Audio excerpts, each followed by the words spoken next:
Good evening. Thank you all for coming.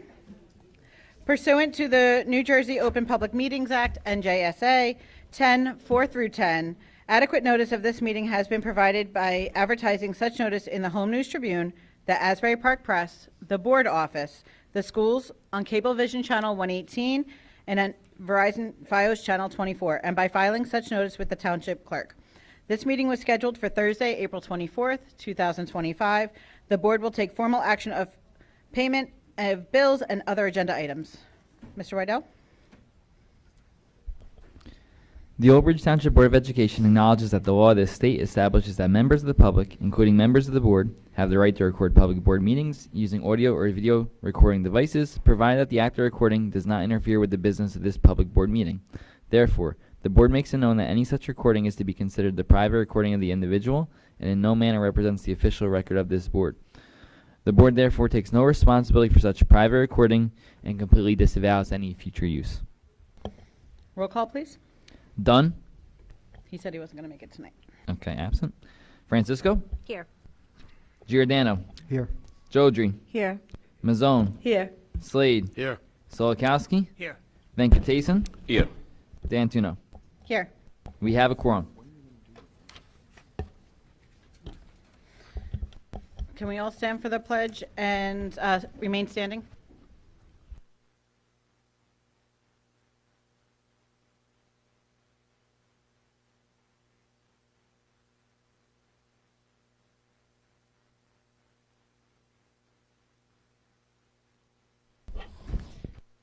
Please remain standing. The Board of Education acknowledges the death of Sabrina Anderson, Assistant to the Business Administrator, Data Management Specialist, and express its deepest sympathy to her family and friends. Can we just stand a moment? Thank you. Please be seated.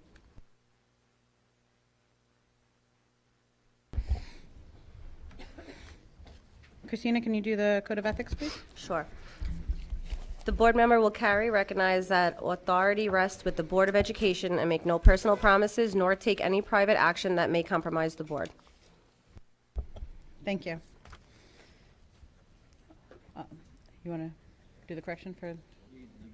Okay, so there's been an administrative. You could just announce approval of minutes. Oh, okay. Sorry. Can I have a motion for the approval of minutes? Ms. Owen, motion. We're going to... Wait. Now you're confusing everybody. All right, first and second? All right, so I need a second. Giordano, second. Thank you. We're going to administratively remove March 18th's regular meeting minutes as well as the closed session.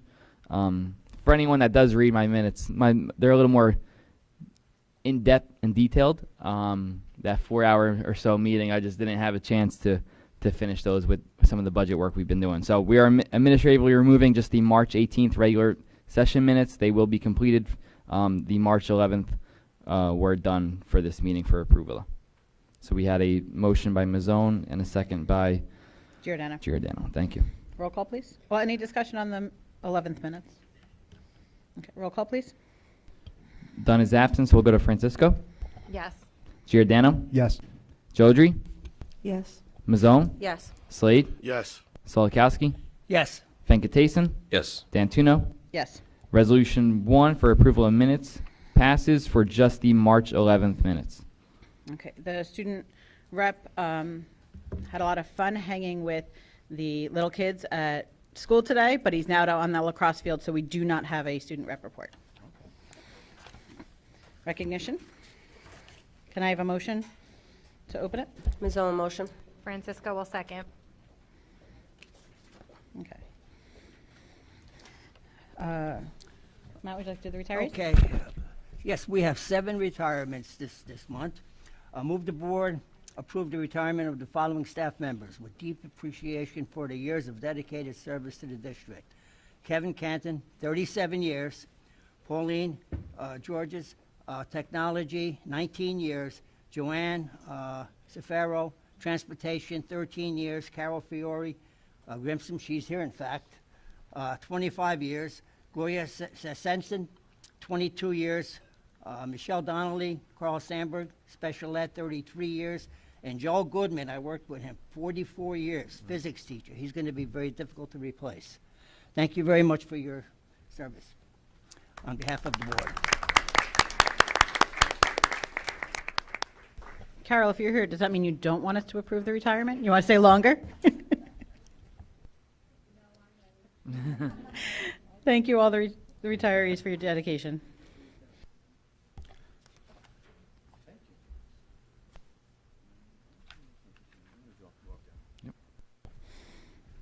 Mr. Citadino is going to go to the mic.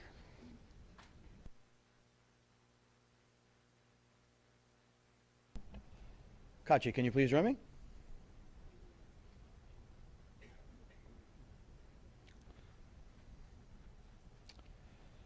So I was given the great honor of getting the abbreviated name, the nickname that he goes by. So move the board to recognize Kachi Akpolo, the 7th grade student from Carl Sandburg Middle School, as a state finalist in the Elks Americanism Essay Contest. His winning essay is in response to a prompt, "What does patriotism mean to me?" So the board and the whole community of Old Bridge are very proud of you for what you've done in this essay. Is there anything, you seem kind of like a reserved kind of guy, but is there anything you want to say about your essay? Anything you want to tell us about the meaning behind it for you? I will just say that having read your essay, you did a great job. It really speaks to what it means to be an American and the values of our country. So thank you so much for that. We present you with this, and I think we're going to stand over here for a nice picture.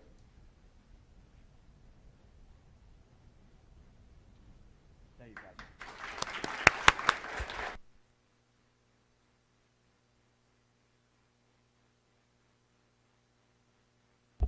Any discussion on our retirees or Kachi's essay? Yes, Go ahead. I have a discussion. So I also knew Mr. Goodman. He taught AP Physics, and he helped a lot of students get the AP credits for that. It's one of the toughest courses in the high school, and as Mr. Solkowski said, he'll be very difficult to replace and replicate what he's done for the juniors and seniors who took his course. So I'd like to congratulate him especially. Thank you. I would like to say something. I want to congratulate all of the retirees on their retirements and thank you for all of your years of service and dedication to our students. One in particular, I actually had the honor of my daughter having as a 3rd grade teacher, and I will admit at first I was a little nervous, but the way that she transforms Bella this year is just, it's old school teaching. She really just, she doesn't take anything from the kids and really teaches and really dedicates herself to what she's teaching the kids. So Mrs. Fiore, thank you.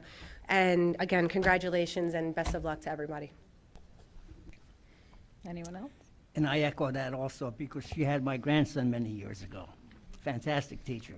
Thank you. I mean, if you want to stay one more year for Emma, it's fine. Roll call, please. Okay, Francisco, Yes. Giordano, Yes. Jodry, Yes. Mazzone, Yes. Slade, Yes. Solokowski, Yes. Venkatason, Yes. and Dantuno. Yes. Resolution 1 and 2 for recognition passes. Congratulations to all. Superintendent's report. Just a few items on the superintendent's report tonight. In the past few days, we've recognized many great heroes within our school community. We started the week recognizing our school bus drivers, our whole transportation department, what they do every day to ensure that our students arrive safely.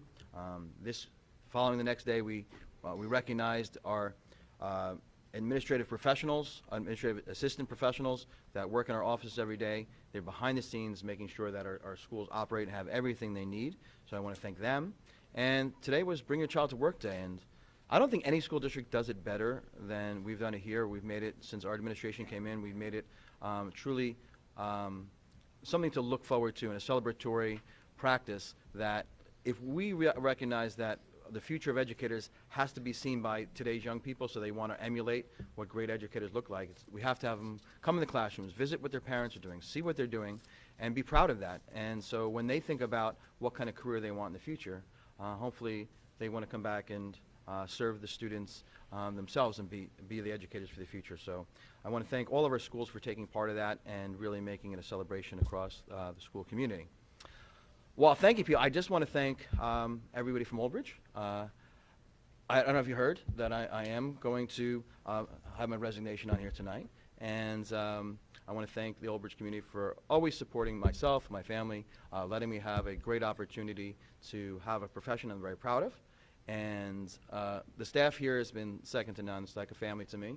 And I really appreciate everyone. No matter what crazy, zany thing I wanted them to do, they stepped up and did it, always in the name of what's best for our kids. And that's the way we operate. The families entrusted me with their children. That's the greatest compliment you can ever receive, is to entrust someone with your children. So I want to thank the families and the students. That's what I'm here for.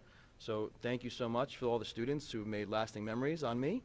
And, you know, I think, you know, on Daisy as well. She's always remembered every one of you. And, you know, when she sees you, she's like, they smell like what they had for breakfast. So she's always very excited to walk into classrooms and see the kids. So, yeah, I just, you know, there's something people say, well, why now, why then? We had the meeting, and again, I have no hard feelings. I think it's a great thing. Time comes for everything, and sometimes you have to go down different paths, always to have a bright future for everybody. And I think Old Bridge has a bright future, and I'm going to have a bright future in Wayne. We're just going to be on different paths. But when we had our meeting, and, you know, it was a vote to, you know, extend me a year, but that was kind of like the option of not having me 3, I did some thinking and reflecting, and it was just kind of like, all right, so it's better to do, because I think Mr. Giordano said, let's start the superintendent search right away. And Jen, at a subsequent meeting, said, yes, I reached out to the NJ School Boards Association, and they can start in September. And then I realized, you know what's going to happen in September? They're probably going to have that vote again, because you're not going to have people coming in to replace the superintendent without having the superintendent know that he's not going to be back in the spring at the end of that year. I'll have superintendents that I know reaching out to me and saying, hey, Dave, they're posted for your position. Are you leaving? I said, I don't know. So I said, you know what? The only way it really works out best for Old Bridge, and that's what it really is about, is if I go on my own terms. And I think it's a great time. I think it's going to be a great opportunity for myself. It's going to be a great opportunity for Old Bridge. I know I leave in a better place with lots of promising leaders for the future, and that's what I'm proud of. So I wish Old Bridge the best, and thank you for everything everyone's done for me. Thank you.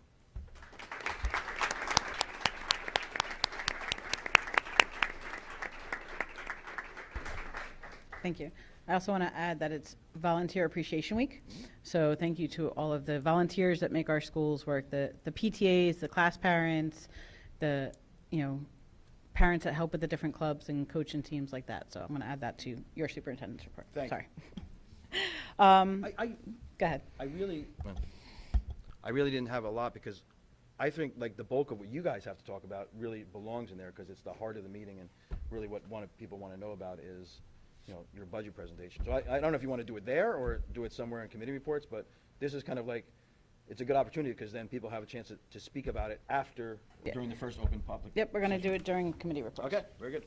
So progress towards goals.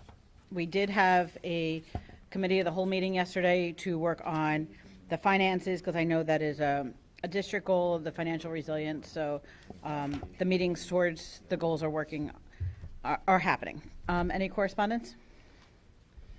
I do not have correspondence, but I just have a quick announcement. There have been some emails that we have been getting from the community to the whole board. I'm CC'd on them, which is great. I didn't bring any correspondence, because on those emails to the board, there was no specific request to be read aloud today. They were just tend to be messages to the board. I did see some come in, but again, it could have just been a message to the board and not me, and just me CC'd on it. So just a note to the public for that. Any correspondence being sent to the Board of Education, unless there is express written request for me to share at a public board meeting, I will take it as just an email to the board and just letting me know that you're doing so. Again, if you do want something read at correspondence during the course of a meeting, please do expressly request that.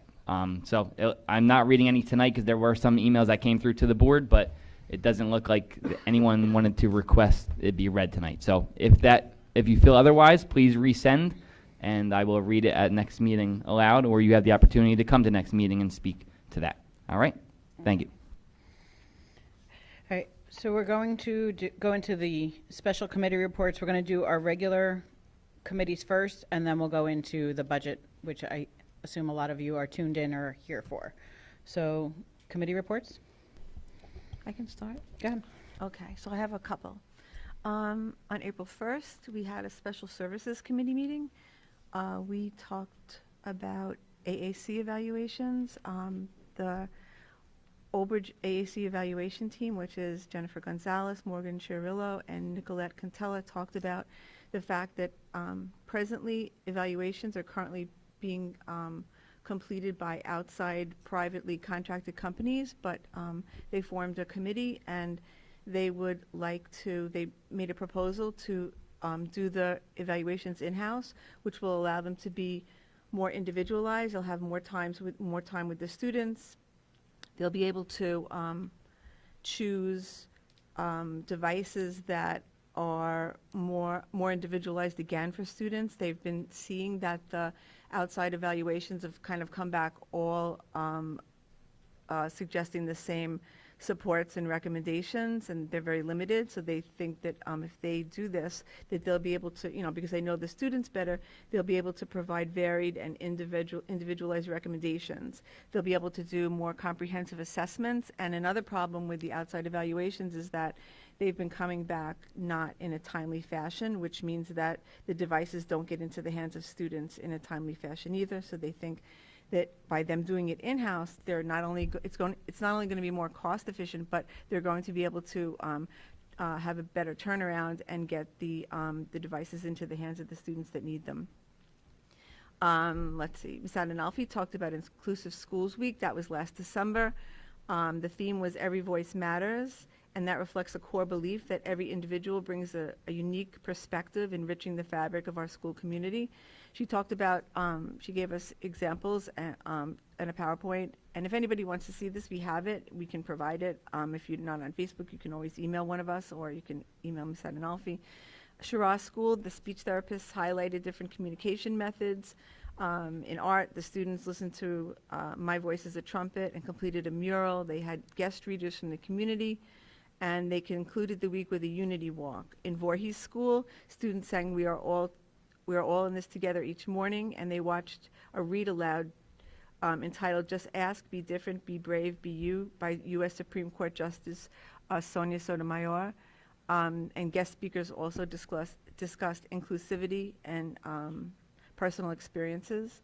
Memorial School, they created inclusion pledges and talked about, they had discussions about inclusivity in their homerooms. They celebrated diversity by making friendship flowers, and they shared what they learned on these friendship flowers. And they did an empathy activity called In Their Shoes. In Carpenter School, they learned about inclusion, created and signed a petition, and created a chain of ways to include others. Then we discussed a pilot program called My Reading, My Math Academy. It's at the preschool level, and it's integrated programs at Glen and Southwood. It's a research-based digital program designed to accelerate student achievement. It's developed by Age of Learning, and it supports personalized and adaptive learning experiences. The program began in December when all staff received professional development, and during the presentation, Ms. Adenalfi discussed the key features of each program. Then we went on to the multi-sensory reading update. A committee was established, general education teachers, special education teachers, interventionists, reading specialists, and coaches. And this committee rolled it out from December to January. They investigated tools to narrow the focus. Now, this is just in committee at this point. In February, they contacted companies for different trials and demos. Between March and May, they trialed different items. Between May and June, they personalized plans based on recommendations. They set criteria for investigation, and the multi-sensory reading programs that they're exploring are Wilson Reading System, Wilson Foundation, Spire, and BrainSpring Phonics first, but the next steps will be determined by the outcome of the budget. So that was everything for April 1st. And then on April 17th, we had part 2 of our SEPTA meeting that first occurred on March 20th, but April 17th was the second part. It was planning for transition, accessing services and natural supports, and yes, your child can work. There's so many resources for this. You can contact SEPTA if you want them. You can email me. You know, you can get them on the Facebook pages, but I just wanted to quickly go through them. The first discussion was accessing services and natural supports, and they talked about adult service delivery changes. All individuals must be functionally eligible for DDD services and must have Medicaid. They talked about the plan was, the example of services was respite and summer camp, but the person who was giving the presentation, Jerisa Masico, she said, she talked about the things families wonder about and how to get started, and her suggestions were get a team, and she has tons of information and examples about this. Get information, get a plan, get going, and get feedback. Then the second part of her presentation was talking about asking the question, is your child in special education, and planning for adult life. Talked about helping families, Planning for Adult Life is the group that she's in, talked about helping families planning for transition from school to adult life by connecting them to information and resources. And again, there's so many resources. They're really great resources. And I can just run down the names of the handouts and the worksheets that she provided. 150 things you can do to build social capital, a list of supportive websites, a timeline for students exiting school and turning 21, 40 developmental assets, who will help me using my natural supports worksheet, resource list for parents of children with autism. And these are things that help parents learn how to build their own team. Helpful books for adults and children, pre-employment transition services, student referral form from the New Jersey Department of Labor, transition goals and activities for inclusive post-secondary programs, and yes, your child can work. Part 1, before graduation. Part 2, after graduation and beyond. The next SEPTA meeting will be Tuesday, May 13th at 6:30 at Glen School, and they're giving a presentation on guardianship and trusts. Let me see if there's anything else. I think there. So that was 4-1, and that was SEPTA and special services. Okay, that's it. Policy? Yes, on April 1st, we had a policy and curriculum meeting.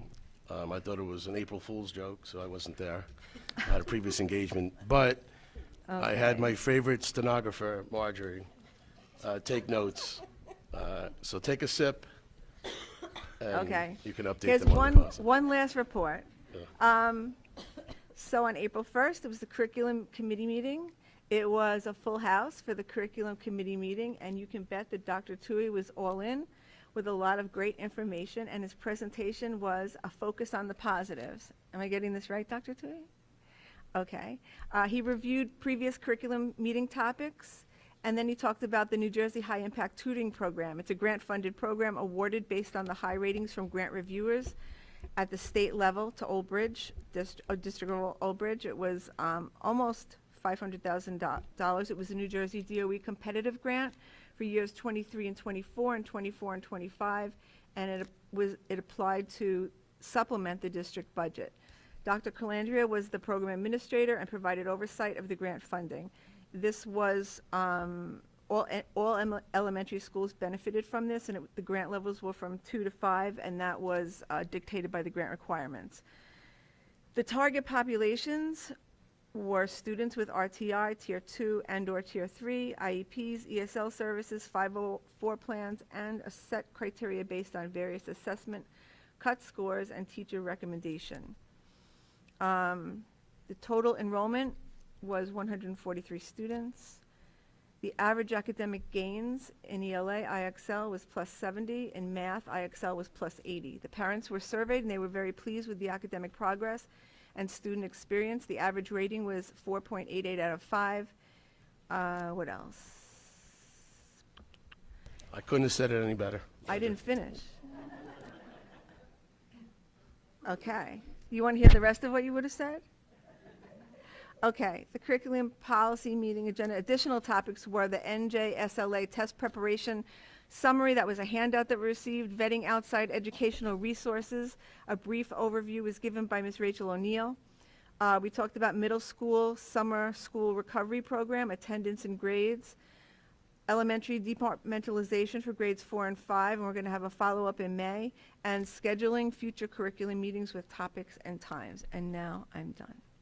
Well, he challenged you on that, and then he doubled down to make sure you were gonna, If he's going to let me do it, it was a full house, the meeting though, right? it was a full house. Yeah, okay. If I can add a couple of comments. Yeah. So in the same curriculum meeting, I was challenging Dr. Tui and others about, hey, do we have appropriate software installed on the kids' laptops, right? So we had this conversation. And I appreciate Dr. Tui returning back to me the following day and looping in Mr. James Yanazuli. I'm sorry if I mispronounced the name.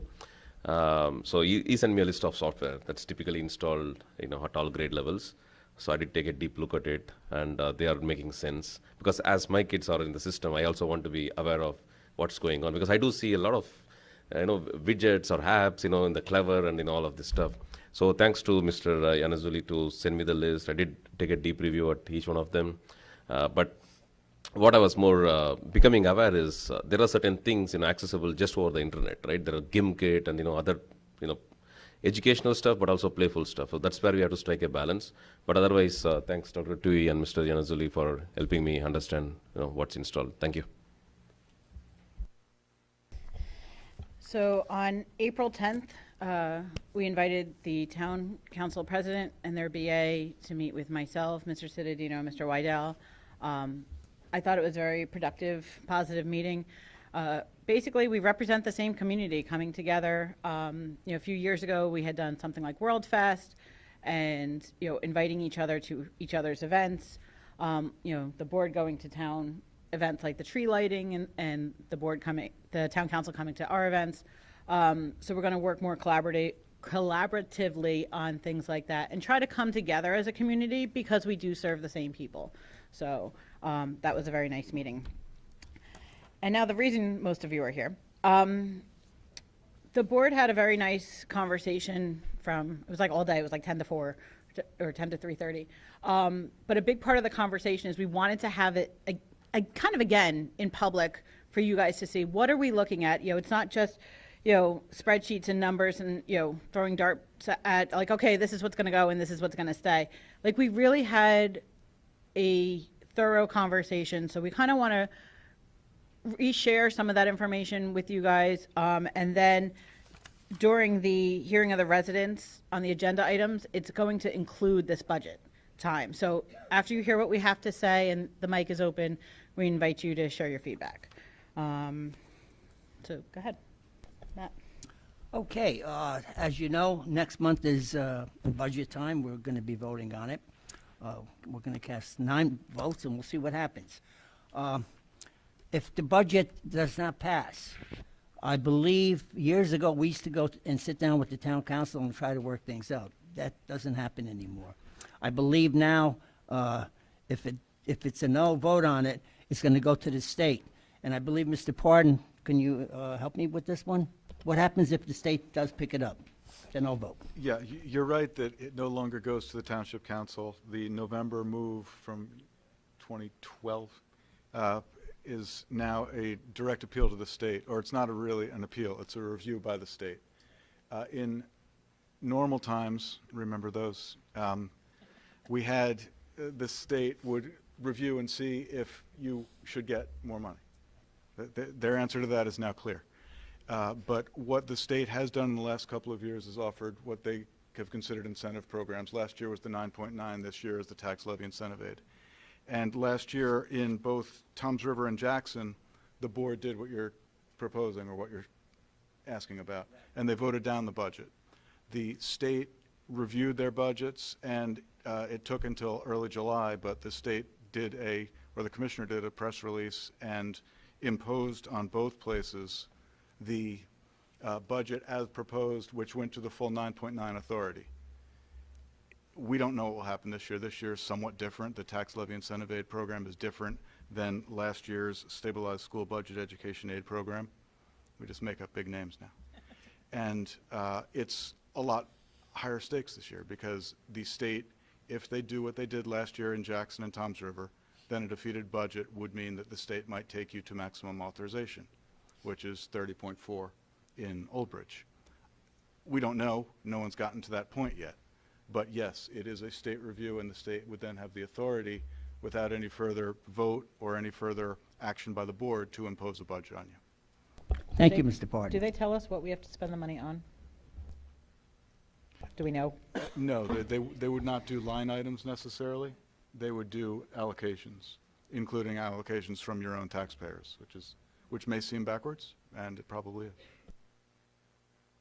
Wouldn't they look at what's mandated by the state, what courses or whatever's mandated by the state, and look at all the others and possibly remove them? I don't know. Last year, I think the answer to that was more likely yes, because last year we were talking about a state partially funded program and the discretion for the board. This year, they're talking about a shifting of the burden from the state to the local taxpayer. So it is not Right. clear that they would reduce. Yes, their first look would be to see if you're meeting your thorough and efficient free public Right. education standards, but they could go beyond that and say, you have the right to take this money, so take it. And that would be the final word. There would not be, there's no real structure for an appeal from there. And it's out of our hands totally. It would not be subject to board review at that point, right? Okay, thank you, Mr. Pardon. Okay. I've asked the administration to kind of go over the cuts that have been made in the past since this whole financial crisis has started.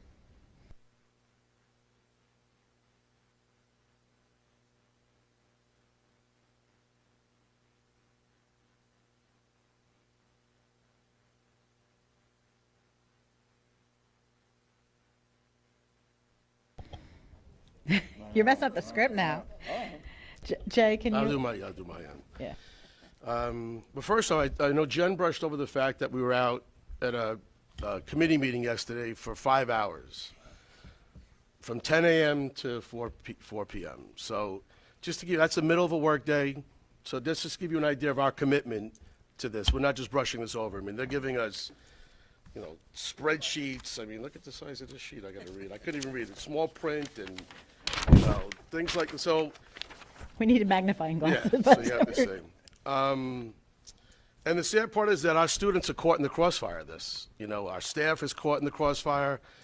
So we have big decisions. So administration was there, the board was there. We were committed for 5 hours. But I was asked just briefly to say that it's not just an Old Bridge thing. This is not happening here. It's hot news. It's across the state of New Jersey. I happened to Google a few districts. Middletown, Toms River, Jackson, Lacey, East Orange. This is all Google stuff. But I just took some numbers. So at least I say like misery loves company. This is not the company you want to be in. But we're all being affected by it. Keyport is being asked to raise their school taxes by 12.5%, or else they're going to sell schools and cut programs. 19 districts in Monmouth County, 18 districts in Ocean County. Middletown is going to be asked to raise their taxes by 10%. They're $10 million in the hole of a $197 million budget, which is similar to us. Lacey Township, which is down in Ocean, their township is asking, Trenton is asking Lacey to shoulder $17.5 million of their $87 million budget. So when Mr. Parton talks about this $30 million, we're in that ballpark. I'm not going to steal other people's thunder, but I might be a cockeyed optimist, but I like having control. I mean, the state's been helping us deliver an education on a silver platter. Now they're asking us to do it on paper plates. So if they're shifting the weight in our direction, I know it's expensive. I'm a taxpayer. I own a home in Old Bridge. I'm willing to make an investment into my students' future, my kids, the value of my home. So there's a lot riding on these decisions today. So we have a lot to discuss, a lot to share, and we obviously need your feedback. So strength is in numbers. So thank you. Thank you. Thank you for that, allowing me that delay there too, Mr. Slade. So a lot of times when we've gone to reaching these deficit issues and state funding issues, the first question that we get from people, trim some of the fat, get rid of the extra stuff, be more efficient, be more frugal. So And if you're just new to the district, or, a lot of times in education we have short memories about what has been done, what are the hardships we saw in prior years. And so what the board has asked me to do is just kind of show you what these cuts we've made over the course of the years. And these cuts are compounded, because every time we eliminate a position, every time we eliminate a service that we provide to our children, we get closer to not being able to provide that thorough and efficient education that we're guided by the Constitution of the State of New Jersey to provide. And for me as a superintendent, that's where I'm at this year. That's why I have a hard time with the state putting all the weight on the local Board of Education and taxpayers. And I've been saying for the past 2 years, it's very difficult to be a Board of Education member, because people will remember the decision you have made, but not the choices you had. And some of these choices that they have as board members will impact your home values, will impact, where your children rank when they go to look for universities. What will their employment levels be? What will you be able to afford for childcare when you have shorter school days and your children don't have extracurricular activities after school? Where will they be? What impact will it have on the police department when students don't have extracurricular activities and they're out at 12:30 in the afternoon? What will that cost be to a community? What will that cost be to the home value? So that's that thorough and efficient, what it means to me.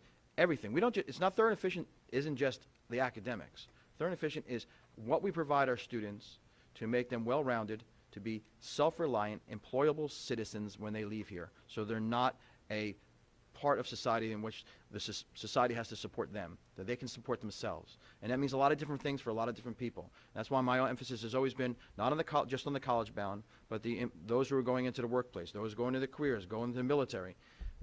Whatever you needed to do to make sure that you are self-reliant.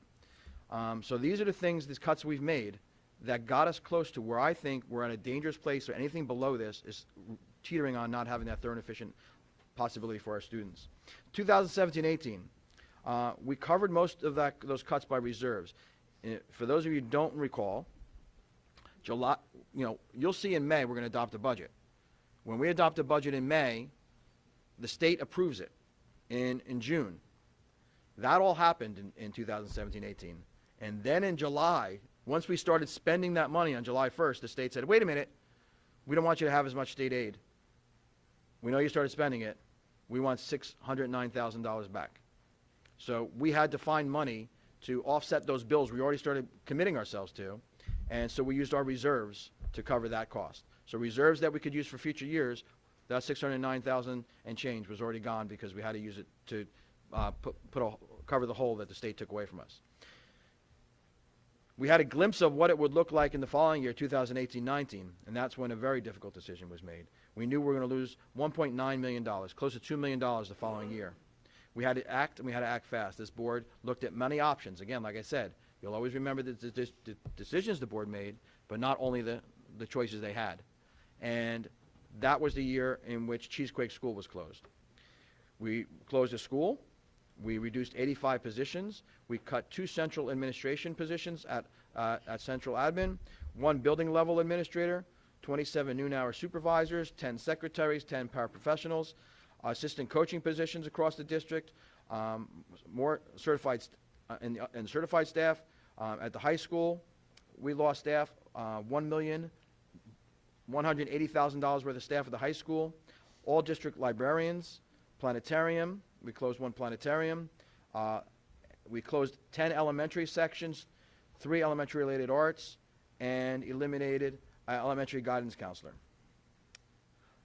At the same time, the supervisors moved from 12 months to 10 months.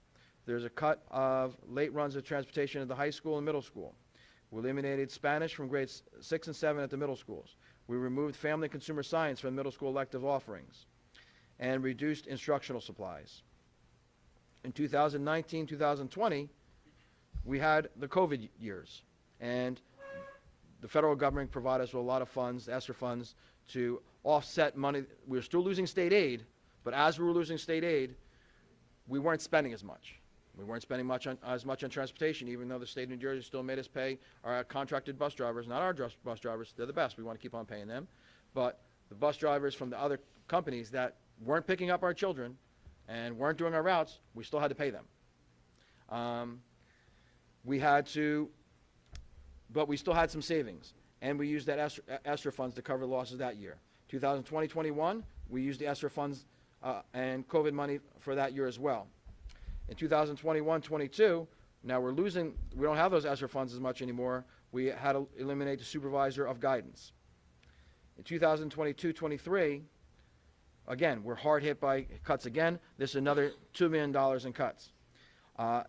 Eliminate 2 middle school science and SEL staff positions. Eliminate 2 middle school social studies positions. Eliminate 1 planetarium position. A media specialist, those funds were shifted to ESSER. Eliminate 2 ELA staff members at the high school. Eliminate 2 high school science teachers.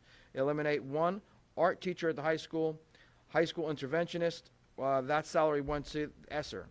Eliminate 1 elementary music position. The Kelly service, all of our substitutes, we put that in ESSER funds because we had money there we could use, we didn't have in the local funds. Eliminated 1 preschool teacher. Eliminate 2 preschool paraprofessionals. Eliminate bathroom support paraprofessionals of Voorhees. Eliminate ESS. ESS is a support system we have for our students with mental health in the middle schools. We had to eliminate that, and we put the salaries of the BCBA behaviorist to ESSER that year as well, for a total of $2.528 million. In 2023-24, we had these cuts. Additional cuts to employee benefits and maintenance and transportations. Reduced 2 instructional coaches. Reduced 1 district nurse position. Reduced 1 elementary school interventionist position. Reduced 3 middle school teams at Sauk and Sandburg. 1 special education teacher and 11 total staff. Reduced textbook line items, something that our board members have been working with us hard on. We're trying to get science textbooks, science curriculum, but every year when we put it on the agenda to adopt it, it winds up getting cut because there's no funds for it. Eliminate after-school transportation. It reduced 1 Old Bridge guidance secretary, reduced transportation secretary, reduce central administration secretary, reduce a technician, eliminate the copy specialist, reduce substitute costs, reduce instructional supplies, eliminate middle school subject area coordinators, math, social studies, ELA, related arts, world languages, science, PE, and special education. And eliminate the technology building support personnel. So as you keep on doing these eliminations for people that provide valuable services to our students, you're getting closer to that place. Well, how do we continue to provide that thorough and efficient education so every student gets the supports they need? Not just the AP students, not just the special needs students, not just the athletes, everyone, because everyone has a need and everyone's gifted in some way. And when you're not providing them the service they need to address and meet their goals, you're not thorough and efficient anymore. So that's why these are very difficult decisions before our board today. Thank you. Okay.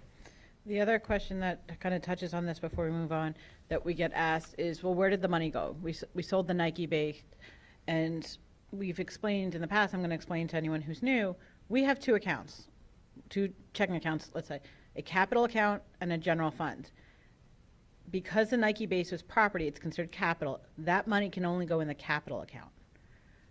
The capital money is really meant to upkeep our buildings and our properties and things like that. Our general fund is the income. Now, the income that we do get, is Cheesequake. We closed Cheesequake. We didn't sell it. We're renting it.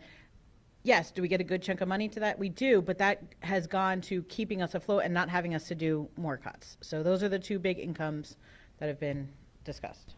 Just to add to that point, so as you go through these cuts and when the Nike base was sold, that money went into that reserve where that continues to add interest and it brings a little bit of income to us. But had it gone to our general budget and facing potential cuts, in prior years, and say you were in a $10 million hole, well, you have $10 million right away and you clear it up and then it's gone forever. Whereas now, that money does sit in there, and we're talking about, upgrading the playgrounds and doing some asphalt paving. But, God forbid a bridge is out or something, a hole in the roof happens. Now we do have the reserves for, those major expenses. But Our buildings are older. they are older, so it is something that we're holding on to dearly in a district that's got a nice bit of, they're continuing to build those reserves. We're keeping them stagnant. There was a couple last year, I think just before I came here, there was a ROD grant where the state introduced that for the first time in a few years, and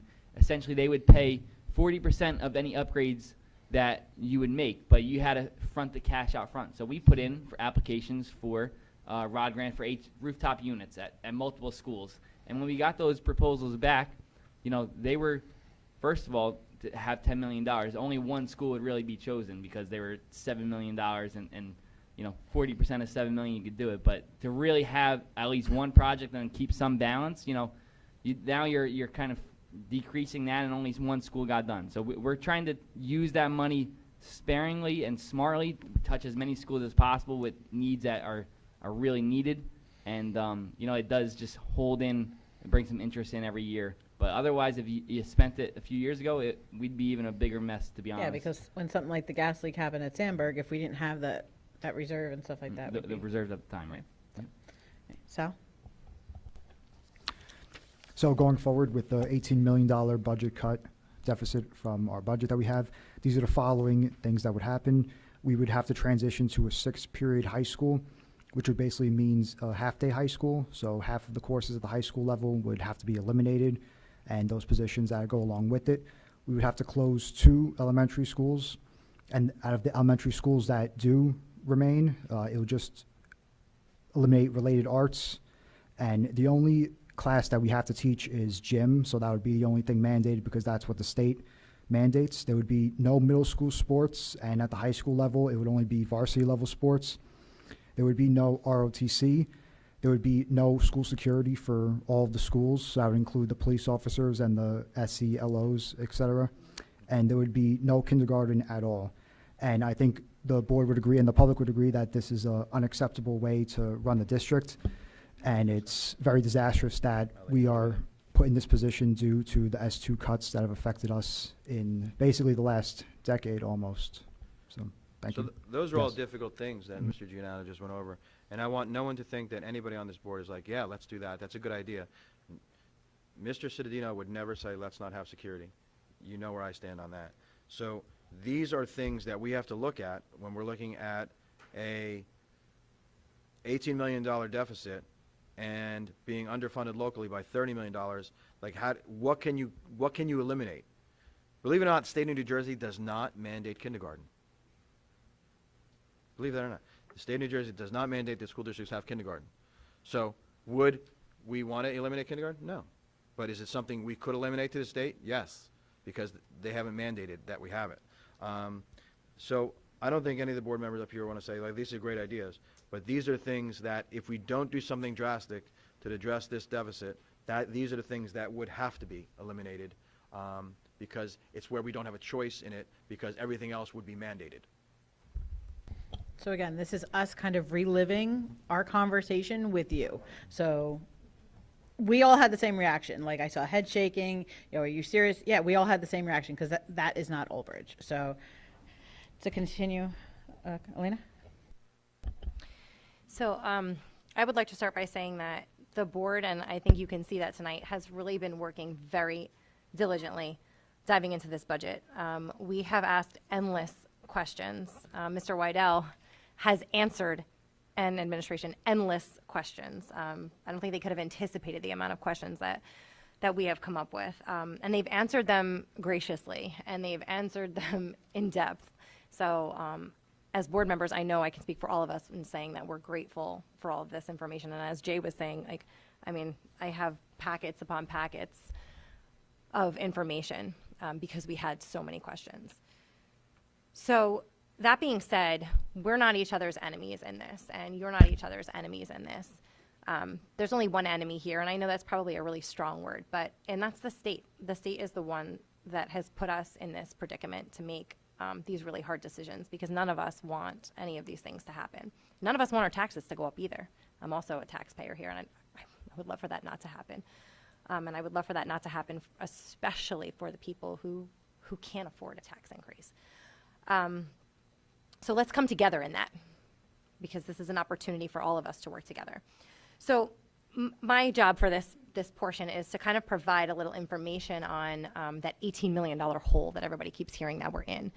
And I think all of us, our first reaction when you hear that is, that kind of puppy head tilts, like, huh? What? 18, why? How do you find yourself in an $18 million hole? So I'm going to go through just a few things, and I know I'm kind of stealing Mr. Weidell's thunder for our public hearing, where he's going to really in-depth go through everything, but I'm just going to kind of throw a few things out there. So I'm going to touch on benefits for a second. So in our benefits category, right, we've got medical up 18%, prescription up 20%, dental 8%, pension payments up 2%, workers' comp up 30%. Social Security contributions, and there's a lot of other things in that category too that are up. When you add all of those numbers together, you come up with $5.2 million. $5.2 million. On top of what we're currently running our budget this year that we have to come up with, that all of that was out of our control. None of us decided that. So already we're talking about $5 million in the hole. If you go back to last year and watch the meetings and look at all the paperwork, we had $4 million in reserves, in our maintenance reserve, if I'm correct. Right.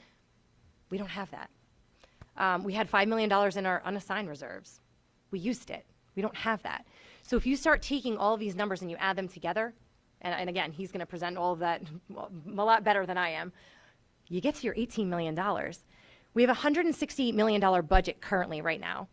And in order to provide our students with what we are currently providing them with, we need $18 million more to do it, which is mind-blowing, but it's where we're at. So my question then came, and I said to myself and I said to everybody, all right, we've got a $168 million budget. We have to cut $18 million. And going back to what Sal spoke about, I'm like, hold on. Are these the only cuts we can make? Like, are there other places we can make cuts? I'm a visual learner, and I know you all can't really see this, but this is a pie chart of our expenditures. And that blue one that's at 49%, that's our program cost. So everything that we spend to teach our students, all of teacher salaries, all of the textbooks and materials for a classroom, 50% of our budget. The red is benefits, and all those percentages that I just told you are going up. That's the red. If you put those two things together, you're at $118 million. So my question was, well, what about all the other slivers of the pie?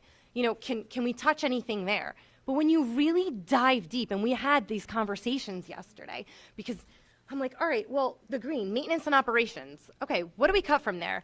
I don't know, maybe we stop cutting the grass. I don't know, maybe we only turn the lights on for half the day. I don't know. Like, these are the crazy things that are coming out of our conversations. Transportation, 9.25% of our budget. I don't know, who doesn't get to school? Who does, we're right, and we did. We cut transportation, after school, but we did. So do we not get our kids to school? Do we, I don't know, are there some mechanics and supervisors, I don't know, that we don't need? And even if we did, it's not the dent that we need to see. We're not getting there. And then there's, other little slivers of the pie that don't even amount to $18 million. So I just wanted to kind of, I needed to see this visual. So the last thing I want to touch on is the state aid, right? Because we keep bringing it back to the state. So I had made this chart, I think it was last year, on the state aid numbers dating back to 2000. So in the 2000-2001 school year, we received $33 million from the state, and these are rough numbers. This year, we got $23 million from the state. If you think about what it costs to educate a child back in 2001 versus 2025, we have grown in so many areas. We provide so many more services, activities, programs for our kids. So to think that we can operate on $10 million less in state aid, it's unimaginable. So, I'll stop there because I can just keep going. The point is, this is hard. This isn't easy for any of us. But what I will say is, you have 9 board members up here. While we might not all agree, we work hard, and we are in all of this together. And we've been working really, really well together. So I just wanted to end with that. Thank you. You guys have been working well together. It's nice to see. I will say this. You bring a great point. 2001, I worked in Elizabeth. I didn't have an armed officer in my school in Elizabeth. It's a different time. You can't imagine a school now without having an armed officer in it, just the way the world has played out. And none of us would ever think that that would be a world we want to see in the future. We have to protect our children and our staff. Those are, those are non-negotiables. Marjorie? Or David, did you want to go ahead? Can I ask? So, I'll really hold a good portion of it till next month. But I will say, so if you think about 18 million of a deficit, that's a structural deficit. That is about, if you're in a $180 million budget, it's about 10%, right? So when we say the program costs, again, are all, that includes salaries, it includes outside services we bring in, it includes supplies that we bring in. So that's one portion. But on the opposite end of a spectrum, you often will hear that salaries and benefits, so not including kind of the instructional supplies or the evaluation, the outside evaluators that we bring or any of the outside companies that we use. If you just talk salaries and benefits alone, that's usually about 75% of the district. So it's a little different comparison, but again, the numbers are there. Either program costs with benefits or salaries and benefits across the board. It's about 75%. So when you're talking about 18 million at 10%, what do you cut? And I know there's some teachers in here. I know that how many teachers buy their own supplies because we can't, thank you. I can barely, can I cut any more paper from the schools that they, I got people dying for paper. I got principals saying, I don't have enough debt. They're calling other schools to say, hey, do you have chairs? Do you have desks? Our teachers, our staff, they're all resourceful here. It's amazing to see. I'm the guy that's got to say no. In my prior positions, I never was that guy. But here, the decisions we have to make have to be smart. You have to think forward. So it is, to Elena's point, and they've asked about all kinds of stuff. There's a certain amount. When you talk about thorough and efficient, as Dave spoke to, it includes keeping, the roof above people's head, and it has to be a safe building. It has to be a secure building. We can't have leaks going on, and so all those add to thorough and efficient. There's a specific, at least a minimum, every year that we have to budget for required maintenance to each location. When you start having a leak after leak, if I do that minimum, you'll blow it out of the water come like November for some schools, unfortunately, because what happens if you have a mold issue over the summer? It all happens. If you have a bad snowstorm, now I'm going to be pulling from elsewhere in the budget to pay for that salting truck and that plowing truck. While we do it in-house too, we can't do it all. And, we have to get our garbage picked up. We have to pay for that. There's so many expenditures, the little things where, like I said, when you cut, I can cut every instructional supply across the board from every school. Together, it's like 700,000. You got a lot of millions left to continue. And that would mean you guys get not even a pen, that's you're buying your own pen. So when you have to make 18 million in cuts, you have to do big egregious things, unfortunately. And again, I don't think anyone supports that.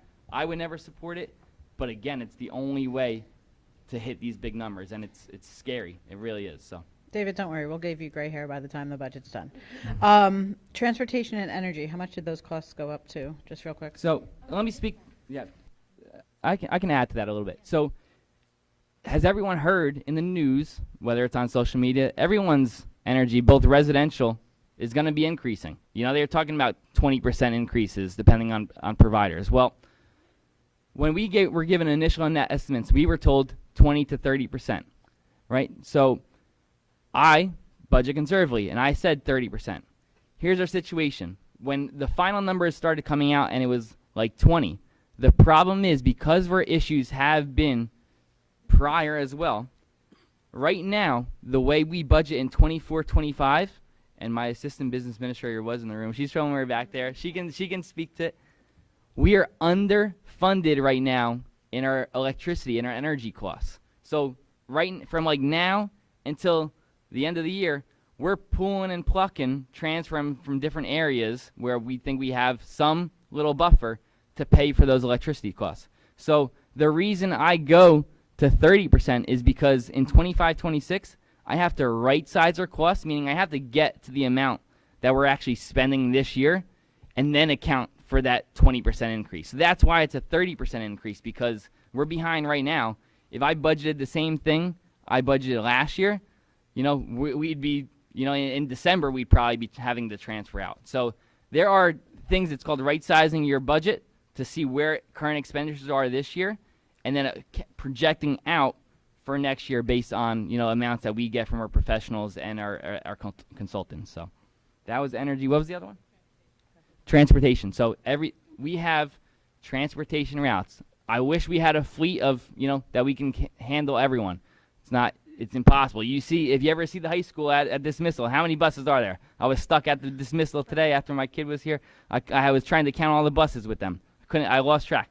So the way it is for outside transportation, there is a CPI each year that they have to renew. So it's a little different, the purchasing with transportation. If you have a good relationship with a vendor, you have the opportunity every year to say, are you willing to renew your price? We like working with you. You're doing a great service for us. We don't have the buses. We don't have the staff. We're willing to renew. The state provides a CPI each year to say, this is your renewal cost. You need water? Good? Okay, good.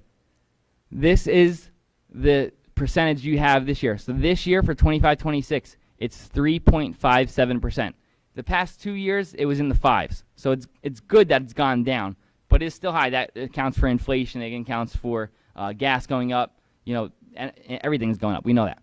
So you take all your contracted services routes, the amounts that we pay for a year, and you basically increase them by 3.57%.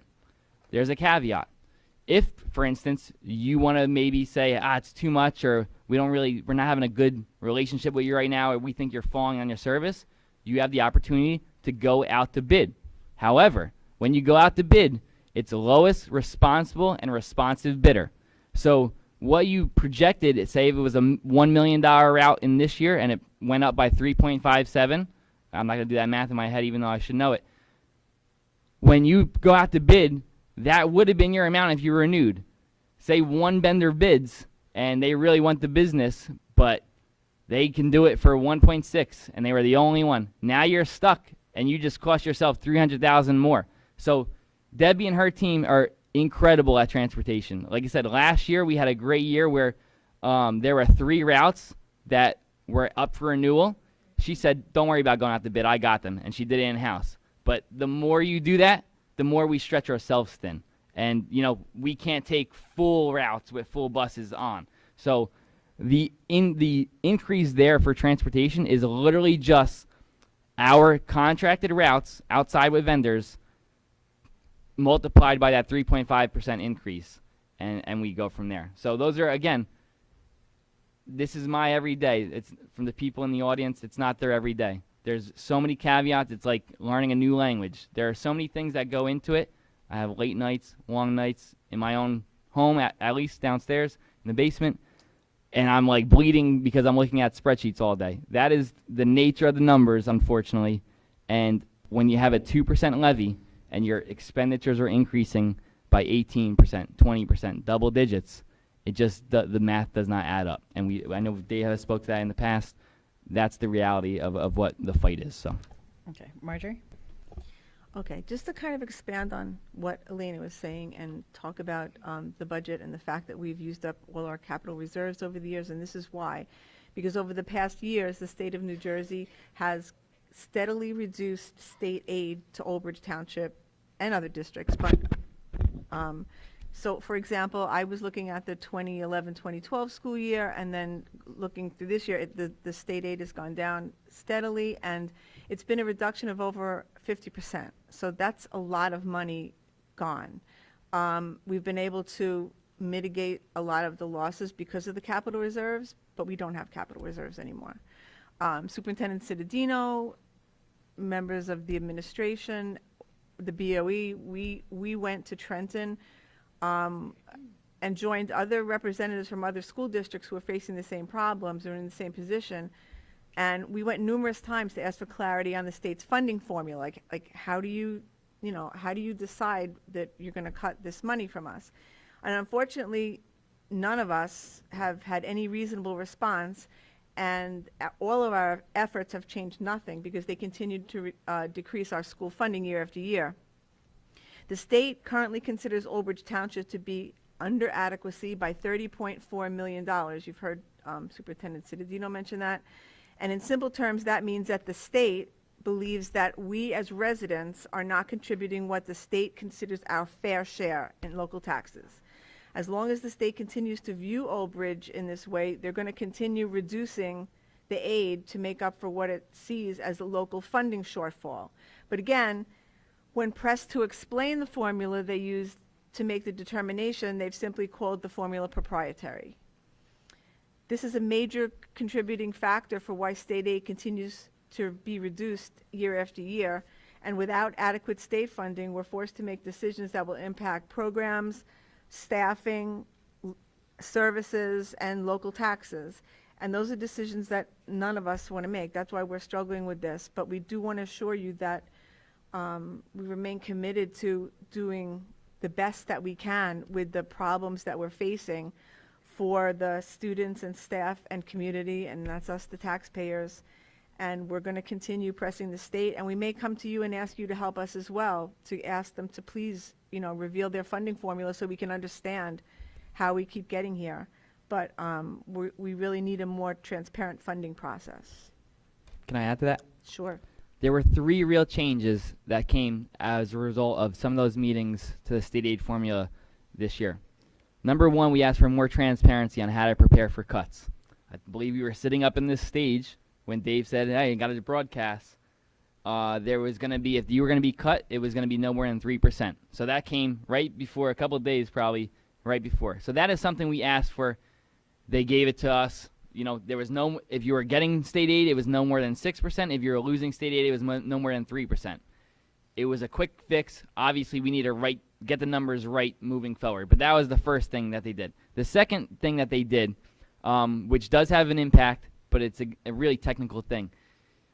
Part of the funding formula, there's multiple components within the funding formula. One is called equalization aid. The way equalization aid is produced on the funding formula, it takes into account district income, meaning the income as a collective tax base, and property values. So when those were predominantly given and generated each year after year, they would give me the year that it was taken from, because it's all public.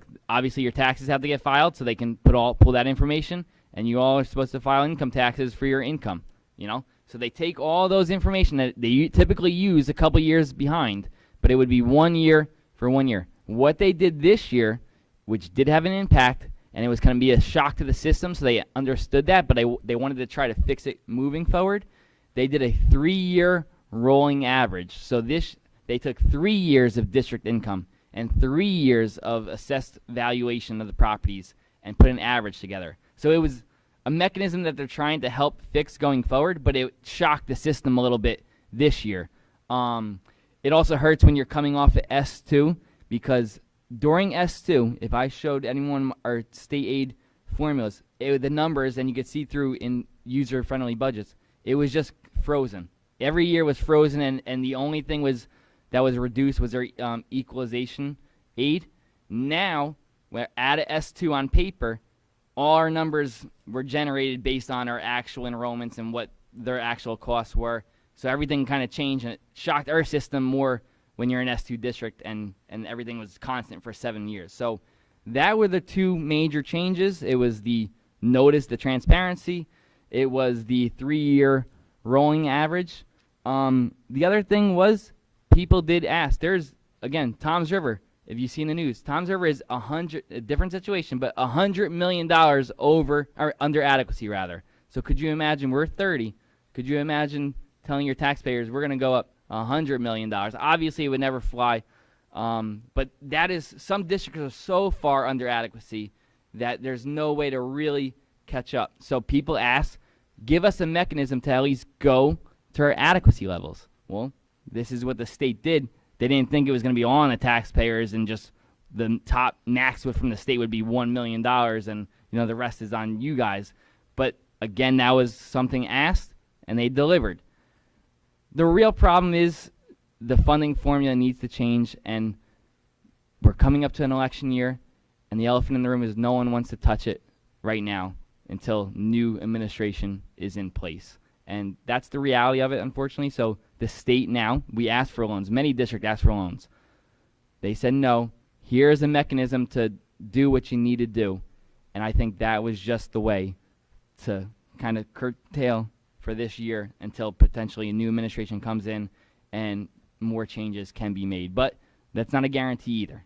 It's a big process. It's a bit undertaking that, you know, has to be done in Trenton and with the buy-in of all our professional organizations and from, you know, boards of ed and so forth. So that was the take from some of those meetings and really how the state changed the formula and talking to that. I just want to touch on one thing. I'll be fast. The ridiculousness of what everything you just said about how schools, districts receive our revenue. So we talked about this, a 2% cap. We can only go to this taxpayer for 2%.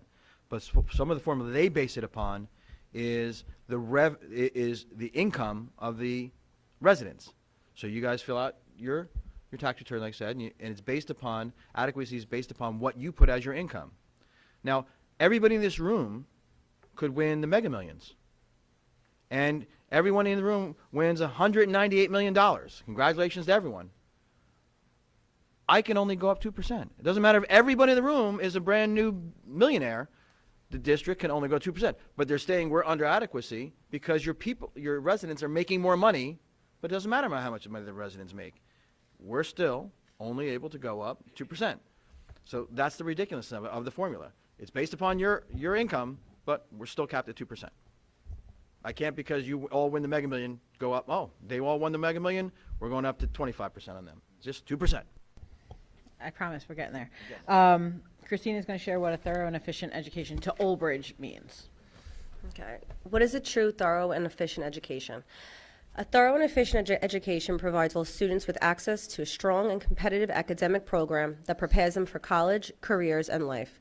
It emphasizes academic rigor while also offering diverse opportunities for growth through career and technical education, fine arts, music, athletics, and leadership programs such as Play Unified, ROTC, and the many trade programs we offer. This inclusive approach values creativity, critical thinking, and practical skills, ensuring students can explore their interests and talents. Equally important is the focus on students' overall well-being with support for mental, emotional, and physical health, creating a balanced and supportive environment where every student can thrive. When I was growing up, and I'm sure many of you, we went to school to learn and went home. These days, for many of our students and families, it's so much more than that.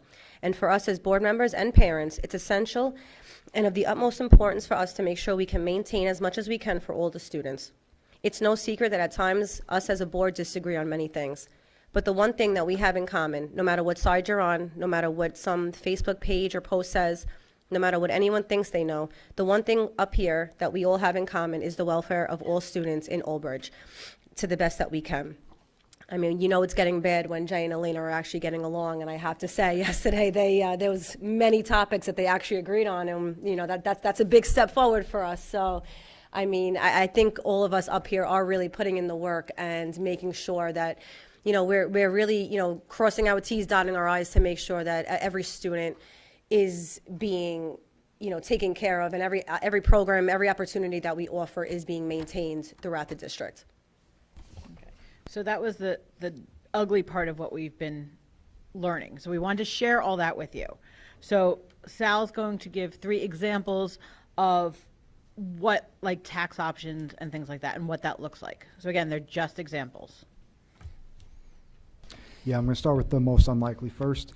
Even if we just increase taxes by $10 million and make $8 million in cuts, that would include closing 3 elementary schools, going to the 6th period high school, as we mentioned earlier, half-day high school, no kindergarten, and no middle school sports. Now, I have here a letter of more information about the tax levy incentive aid, and it stipulates that it will equal the lesser of $1 million or 5% of the additional general fund tax levy raised above the district's taxing authority. So the second option we discussed was increasing taxes by $20 million, which would give us the lesser $1 million, which is 5% of $20 million. This would allow us to maintain all of our current programs, give us the $1 million from the state from this levy incentive, we'd be able to build back reserves. As mentioned, we had a gas leak at the middle school, so in the case of that, we do have reserves ready for that situation. And we would be able to plan for the long-range plan of the future with growth in the town. And the other option would be increasing taxes by 30.4 million, which would be the amount that would bring us to adequacy that the state defines that we have to be at. And for that option, once again, we would get $1 million from the state from the tax levy incentive. We had board consensus that we would be able to refresh the technology for students and the classrooms, build a level field, which is an all-inclusive sports field for all abilities. We'd be able to update the science curriculum, update both planetariums, allow for some security enhancements due to the changing times and all the crazy people around. We could build back reserves, once again going back to the gas leak, and we'd be able to plan for the future in the district. We're having a long-range planning and strategic meeting pretty soon, so we're able to discuss the plans we have going forward when it comes to redistricting and where we want to bring our districts. So increasing taxes by this amount would allow us to plan for such events. Okay. And I'm going to go over what the tax increase would Hold look on like. 1 second, Sal. So, Jay, can you show the really tiny fine print? So we weren't going to share this with you because it made our eyes spin. So we decided to share, and this is what Sal's going to go over, is the average tax assessed house. Yeah, we couldn't even read that. But this gave a breakdown that. I'll explain go what I ahead, did. real quick. I'll try to do quick. What I did, the eligibility was to go up $30,444,449. What I did to start was I broke down every $1 million, what the impact would be, what your collective increase would be. So I went from 1 million all the way down, so that's why there's 30 or one lines, I think, on the page, what the average impact is, what $1 million going up essentially costs, depending on different price points of where your assessment would be. So it was, that really is a chart of 1 million all the way to the end, based on $1 million increments and different price points of where your house And is. it was by like $100,000 assessments. So we weren't going to give you all those numbers. So we decided as a board to give you the average tax assessed value and 3 different possible tax increase amounts and what that would mean for the year and for the month. And then we also went up to 500. So go ahead. Yes. So the average assessed value of a home in Old Bridge is $157,000. For a $20 million increase, that would translate to $417 a year, or $57 a month. Increasing taxes by $25 million would bring the average assessed house an increase of $503 per year, or $64 per month. At the maximum allowed $30.4 million, that would translate to $617 a year, or $74 a month. For those evaluated at $500,000, the $20 million increase would translate to $1,332 a year, or $181 a month. The $25 million increase would include a $1,599 increase over the year, or $204 a month.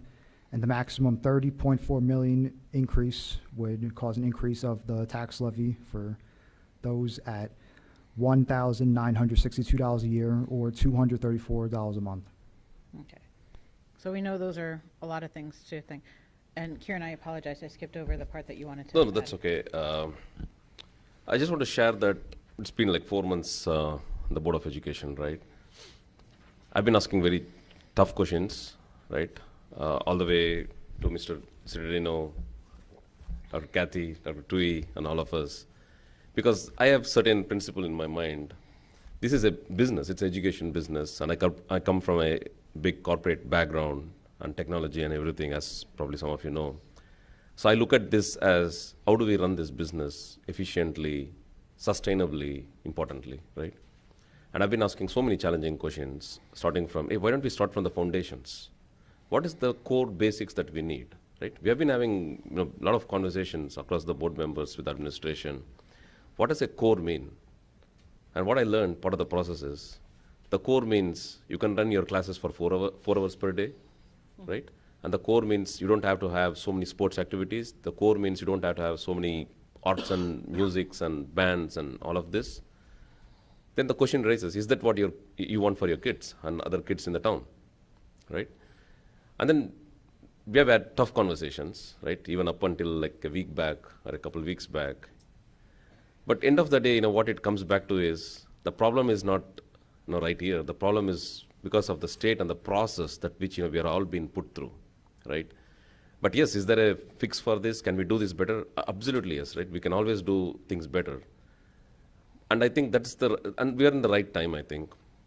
Historically, however, there were several board members, whatsoever, however, we have been driven by the state. I think here is a time that we need to all collectively work together to move on from this year, but start looking at the next 5 years plan, like some of us told here. We do not know what's going to happen next year, even if the government changes or the same government whatsoever. We do not know. It's unpredictable. So I think we have to look at, or rather, revisit our strategic planning. And that's where I think we are going to have a strategic planning meeting May 8th, hopefully. And that's where we have to start really looking at how do we manage this business more efficiently, optimized, but not compromising on quality. Education quality cannot be compromised, period, right?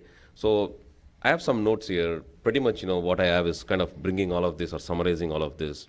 We are not alone in this we are not alone in this fight. We have Bordentown. Again, I have some data, just like Jay, probably using generative AI and Google and all of this. My data is not my data. It's a public data. So Bordentown is planning to cut 50 teachers and counselors to close a $8 million gap. Lacey Township may lose sports and busing due to a $6.5 million deficit. Lakewood, with a $22 million shortfall, is considering closing schools. Our $18 million deficit will put our teachers' programs like special education, arts, risk of reducing the class sizes and the hours, etc. So we're all caught in the same storm of rising cost and shrinking state aid. Just like how Elena went through, all the rising costs. We never know last year that this year, our costs will go up by 5 million, for example, on some of those benefits and, medical prescriptions and whatnot. And why is this happening? The root cause is all again the S2 problem, right? The state says, hey, Woolbridge, you're very wealthy. You can pay more taxes. But that's not the way, you can go and assess us. Each of us know, how wealthy we are. We have our own bills to pay. And our incomes and expenses, we know better. State just goes by a common ratio across the town. That's probably not the right way to do. And like Mr. Sirirana said, there's always a cap.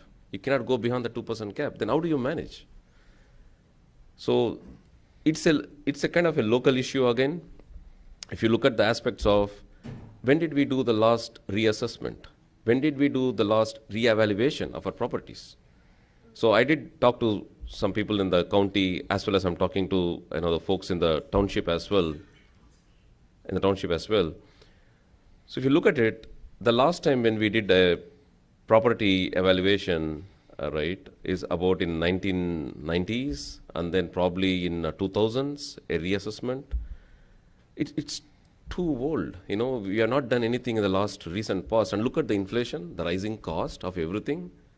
And whatsoever happening in the world, with tariffs and everything, I don't know how we are going to manage all of this with, a 30-year-old assessment done.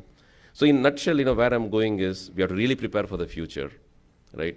And the really preparing the future is to look at, all these aspects that are causing us this trouble, right? Yes, we can bring in efficiencies, but we can bring in efficiencies as much as, we can make our inflow more better. Right now, our inflow are capped, right? So the reason every year we have to increase these taxes is only because of, there is no proper process set in place, no proper inflow set in place. Yes, maybe the state is right, probably, there is a lot of income happening in Woolbridge, but who is governing that? There's nobody taking ownership of it, right, to govern that and put a process in place. So these are the various reasons that, we are stuck in the middle, and our students are impacted more than anything, and of course the taxpayers are getting impacted year on year. So to protect our schools, right, the great teachers we have, the sports and the arts and the various programs and curricula we have, including special education, with the 2% raise, it's going to be tough. And I have the same questions when I looked at, is it $18 million? How do we, bridge this gap? But this is more of a foundational problem. It is not a problem just arising year over year.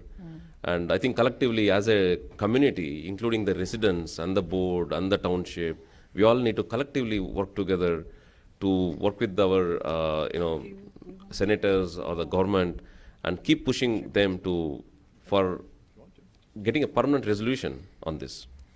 So yes, we need to definitely fight for a fairer state funding formula, and prepare for the 2025 tax update to fix our tax system. Find ways to save money, but at the same time like we looked at all the cuts, there is only some gain we will get. You cannot get 18 million just off anything. Even you close all these schools, as you looked at it, what kind of impact is it? It's a big impact, right? Cutting down 6 hours, 6 periods, like half a day school. What will the kids do for the remaining half of the day? We parents all work to raise our families. Where could the kids be if they're on the road? Then the police is going to incur more trouble and whatever. So I just want to summarize that we have all done our due diligence. This is not like one person's problem. It's a common problem. It's a community problem that we all need to come together. And I'm really glad that we are all on the same page. At the end of it, yes, we had tough conversations, Mr. Siddarino or Mr. Vidal, but the end of it, the end result is that we are all together in this, and there is no other opportunities right now in plate, and we do not want to get our children impacted. End of the day. Thank you. So, go ahead. Can I just say one thing? I just wanted to kind of tie in what Sal was talking about with the, what does the tax increases look like, and also what Kieran just mentioned. So when Sal was talking about the average assessed house in Old Bridge being $157,000, that's the assessment from when Kieran was talking about, from the 1990s or whatever. So on those postcards that you get for your taxes, it tells you what your assessment value is, right? So like my house, I live in Saywood South, my house, I'm one of those average value. The postcard that I get says my house is values at $160,200. And I mean, I know it's sold, somebody across the street bought it for close to $7. So like that, when he's talking about that, he's talking about what your current assessment of your house is according to the state. So that's what's on that little card. It's not what you think your house sells for or what it's worth or anything like that. That's what it's based on. Yeah, so, and that's all public information. So if you don't know where you put your postcard, you can go online. So we know that was a lot of information to process. The board emails are out there. So now our job over the next few weeks is to figure out what number are we comfortable with. Are we comfortable with any of it? No, we're not comfortable with any of it. We don't want to raise 20 million. We don't want to cut 18 million, but it's not our money, it's your money. So flood our email boxes, let us know what you're comfortable with, because that's the hard decision that we have coming up. So I want to give kudos to the board for coming together yesterday. It was a great day, and I think we shared a lot with the public, so I appreciate that. Anything else on committee reports before I open the mic to the residents? All right, we all spoke enough. It's now, I'm open.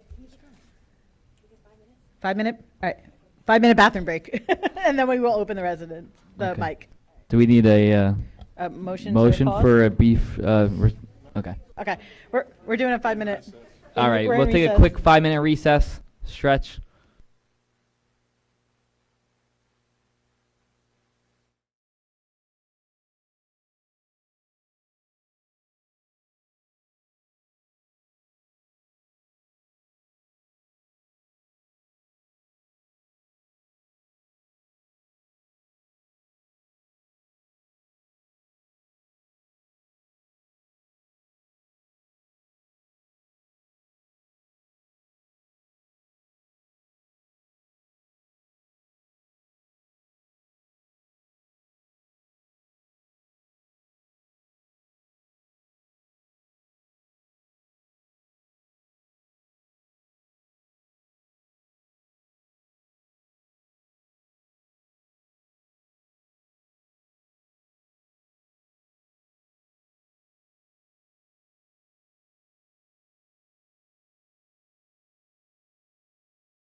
So at this point, I'd like to open up the mic for the hearing of the residents on any agenda item and the massive information dump that we just gave you.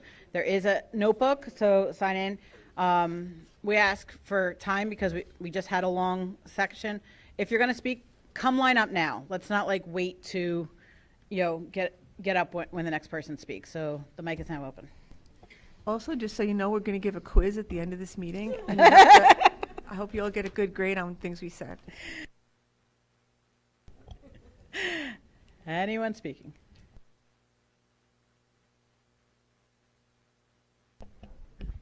Andrew Lewis, OBEA. Before I read what I have here, I want to take a moment and thank Mr. Cittadino for your service to the district for all the years. I want to echo Mrs. Mazzone, and I also asked Mrs. Fiore to stay another year. She also told me no. I want to also thank you all for acknowledging that educators buy their own supplies when we don't have enough paper. Hopefully that changes. And I edited what I wrote here quickly because I thank you all for getting along. So I want to address the district's ongoing financial crisis. Since the last meeting, I've been asked, what happened? What's the plan? There's confusion and there's concern. I tried to come up with an analogy for your vote last meeting on the potential tax levy increase and decided to compare it to applying for a mortgage and buying a house. At the last meeting, you essentially applied for a $30 million mortgage. It was a bold and necessary step.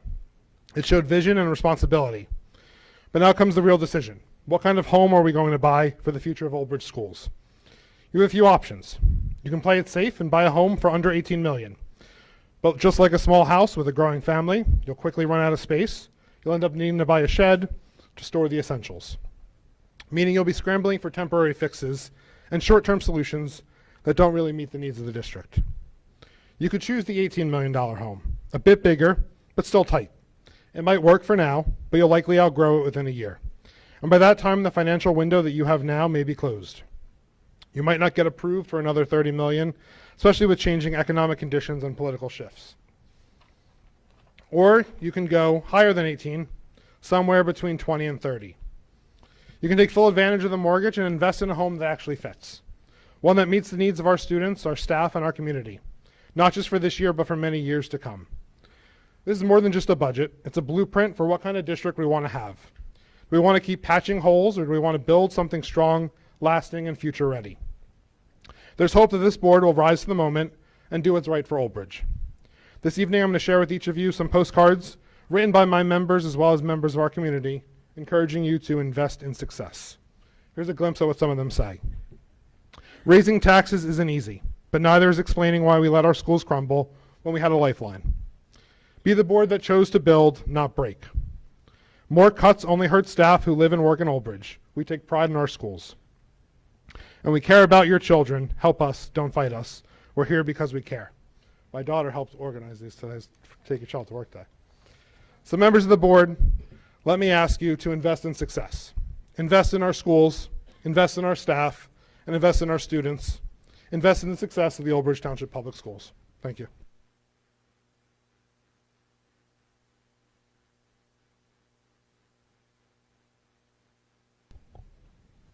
Anyone else on any agenda item or the budget that we just spoke of? All right. Mic is closed. We're going to move on. There is nothing in policy. Curriculum, items 1 through 4. Can I have a motion, please? Giordano motion. Francisco will second. Jody won't second. I'm sorry, I just missed that. Sorry, I'm sorry. we were distracted by cards. That was curriculum. Motion was by Giordano and second by Francisco. Okay. Okay, I'll give it to Elena. All right. Any discussions on items 1 through 4?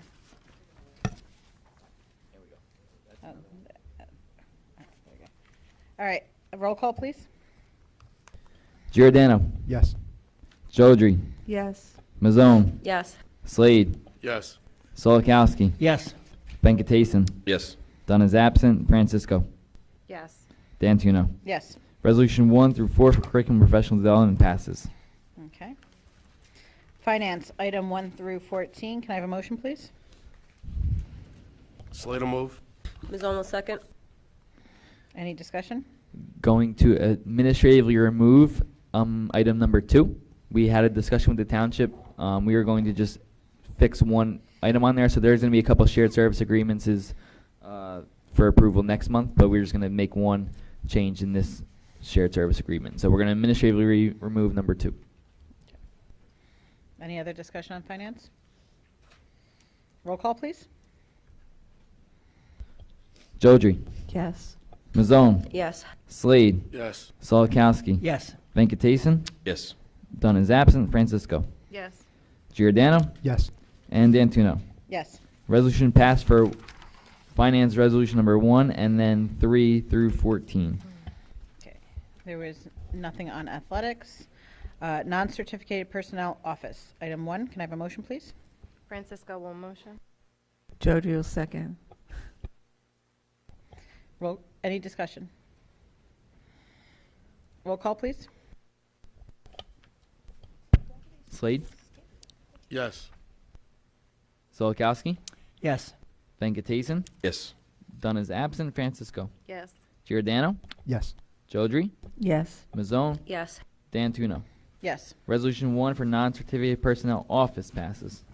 Okay. Non-certificated personnel operational items 1 through 4. Can I have a motion, please? Jody will move it. Giordano second. Any discussion? Roll call, please. Solakowski, Yes. Venkatason, Yes. Dunn is absent, Francisco, Yes. Long night. Giordano, Yes. Jodry, Yes. Mazzone, Yes. Slade, Yes. D'Antuno. Yes. Resolution 1 through 4 for non-certificated personnel operational passes. Okay. Non-certificated personnel other items 1 through 5. Can I have a motion, please? Francisco will move. And a second. Kiran will second. Thank you. Discussion? Are the blank spaces in number 4 still to be filled? Yes, we're currently hoping to do that. However, if those are not filled, we'll fill them with Kelly subs. Okay. And what's the cost difference with in-house versus Kelly sub for that position? I'd have to give you that information. I'm not sure off the top of my head. Thanks. Sorry, I should have Sorry. asked you beforehand.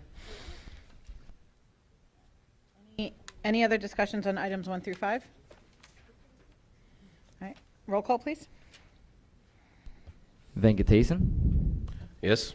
Dunn is absent, Francisco, Yes. Giordano, Yes. Jodry, Yes. Mazzone, Yes. Slade, Yes. Solakowski, Yes. D'Antuno. Yes. Resolution 1 through 5 for non-certificated personnel other passes. Certificated personnel items 1 through 14. Can I have a motion? Ms. Owen motion. And a Giordano second. We just I- we need to administratively remove number 5. Okay. And I'd like to separate one for discussion. Number 1, Yes. Okay. separated 1 for discussion. So any discussion on everything except number 1? Okay. Do we do, no, just discuss, okay. So now, Just for clarification, number 5 will be put back on in May, because I'm sure there's people that are out there looking and wondering why we're removing it. There's just other motions that need to be put on with this. okay, So I want them all to go on at the same time. collectively, okay. Yes. Thank you. All right, so discussion on number 1? Yes, I'd like to thank Mr. Cedino for his years of service to the Old Bridge District, and I wish him the best in Wayne. So thank you very much. I'd like to thank Dave as well. The only thing I knew about Dave for the first 8 years was his voice on the phone. When we had days off, I didn't know who he was, but it was a pleasure working with you, Dave, for the last 4 years. I've learned a lot, and I wish you well on your next journey. I'm also going to echo. He's stuck with us for a little longer. And we'll appreciate every one of them. One, Daisy might have to come and make an appearance, and we'll thank Daisy for her service, because as much as the kids like hearing your voice, telling them that there's no school, you know, they definitely love Daisy. So we thank both of you for your service and dedication. and wish we could keep you longer, but know you'll always be in touch, so. Any more discussion on these resolutions? Yeah, I just want to echo the same, Mr. Cittadino. Thank you very much for all you have done to the district. I think it's a long path that you have carried forward in the district, probably like 13 years or more, right? So it's a long pathway. Really appreciate, I mean, it's for no reason, we are here because of, your leadership all along the days. And I'm sure, there will be a lot of people, missing you. But, we have to always look forward. And like you rightly mentioned, you need to look out for yourself as well and for the growth of, others as well. Thank you. Any other? Jay, I will say, I can't let this go by. If you remember before you really knew me and Buzz the Voice, we had a phone call. Yeah, during COVID, and you weren't very nice to me. And Could you share a little bit of that? Yeah. And I said, listen, I don't want to be the guy that I just want to be the guy running the schools and making everybody happy. But apparently, unfortunately, during COVID, it was difficult to do. And I think you called me a schmuck at one point. But that was probably what I could share with the kids watching here. So. No, but I do remember you said you don't want to be a front and center name. Nobody knew who you are, but we quickly knew your name on the bad side. But that was then, this is now. And it was a good transition. Thank you. Any other discussion? Roll call, please. Okay, so this is 1 through 4, administratively removed 5, and 6 through 14. Dunn is absent, so we'll go to Francisco. Yes. Giordano. Yes. Jodry. Yes. Mazzone. Yes. Slade. Yes. Solakowski. Yes. Venkatesan. Yes. And Dantuno. Yes. Resolutions 1 through 4 and 6 through 14 for certificated personnel passes. Non-certificated personnel transportations, items 1 through 3. Can I have a motion, please? Giordano, motion. Francisco, second. Any discussion? Okay. Roll call, please. Dunn is absent. Francisco. Yes. Giordano. Yes. Jodry. Yes. Mazzone. Yes. Slade. Yes. Solakowski. Venkatesan. Yes. Dantuno. Yes. Resolutions 1, 2, and 3 for non-certificated personnel transportation passes. Okay. Speaking of transportation, we'll move on to transportations, items 1 through 4. Can I have a motion, please? Ms. Owen, motion. Jody will second. Any discussion? Roll call, please. Francisco. Yes. Giordano. Yes. Jodry. Yes. Mazzone. Yes. Slade. Yes. Solakowski. Yes. Venkatesan. Yes. Dunn is absent. Dantuno. Yes. Resolution 1 through 4 for transportation passes.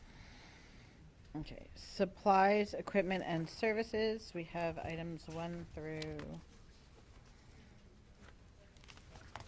17. Can I have a motion, please? Ms. Owen, motion. Second? Can I have a second, please? Giordano, second. Thank you. All right. Any discussion? Roll call, please. Giordano. Yes. Jodry. Yes. Mazzone. Yes. Slade. Yes. Solakowski. Yes. Venkatesan. Yes. Dunn is absent. Francisco. Yes. Dantuno. Yes. Resolution 1 through 17 for supplies, equipment, and services passes. Miscellaneous items 1 through 6. Ms. Owen, motion. Second, please. I will second. Kieran, thank you. Discussions? Roll call, please. Jodry. Yes. Mazzone. Yes. Slade. Yes. Solakowski. Yes. Venkatesan. Yes. Dunn is absent. Francisco. Yes. Giordano. Yes. Dantuno. Yes. Resolutions 1 through 6 for miscellaneous passes. Okay, so board secretary and board business. We're removing the calendars 1, 2, and 3, correct? Okay, because that got pushed to next month. So items number 4 through 16, can I have a motion? Ms. Owen, motion? Francisco will second. Any discussion? Roll call, please.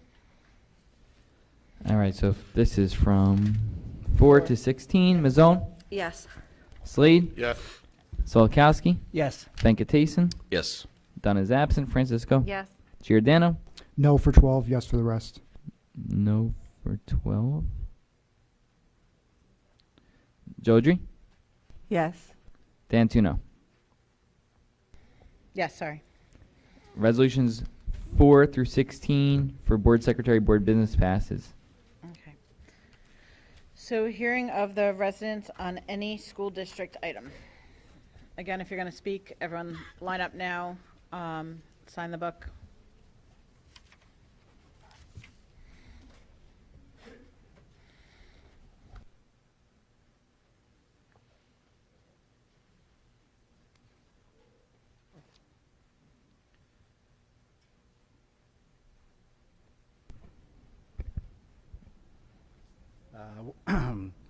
I was trying to digest a lot of what we heard tonight, so didn't want to just jump up here during the first opening, but Can you just state your name, please? I'm sorry, it's Ron Varial. I'm a parent and resident of Old Bridge for, God, it's scary to say, but I'm going on closer to 50 than 40 years at this point. So I've been sitting in these meetings for months and almost years now, hearing about the 2% cap, hearing about how our hands are tied, hearing about how we're at the mercy of the state, of these archaic rules, these confusing funding formulas. And tonight it's like, and even at the last meeting, it's like the skies have opened and suddenly you as a board have an opportunity to seize control of what you want Old Bridge schools to look like, to feel like, to operate like. Me sitting out in the office, in the audience, all I keep thinking is, I really hope this is a debate about whether we're going to the max, if we're going just shy of the max, because my understanding is this could be a one-shot deal. This could be a one-shot deal to get us to where you're back in control. You've had control wrested away from you for years now, and that's all we've heard.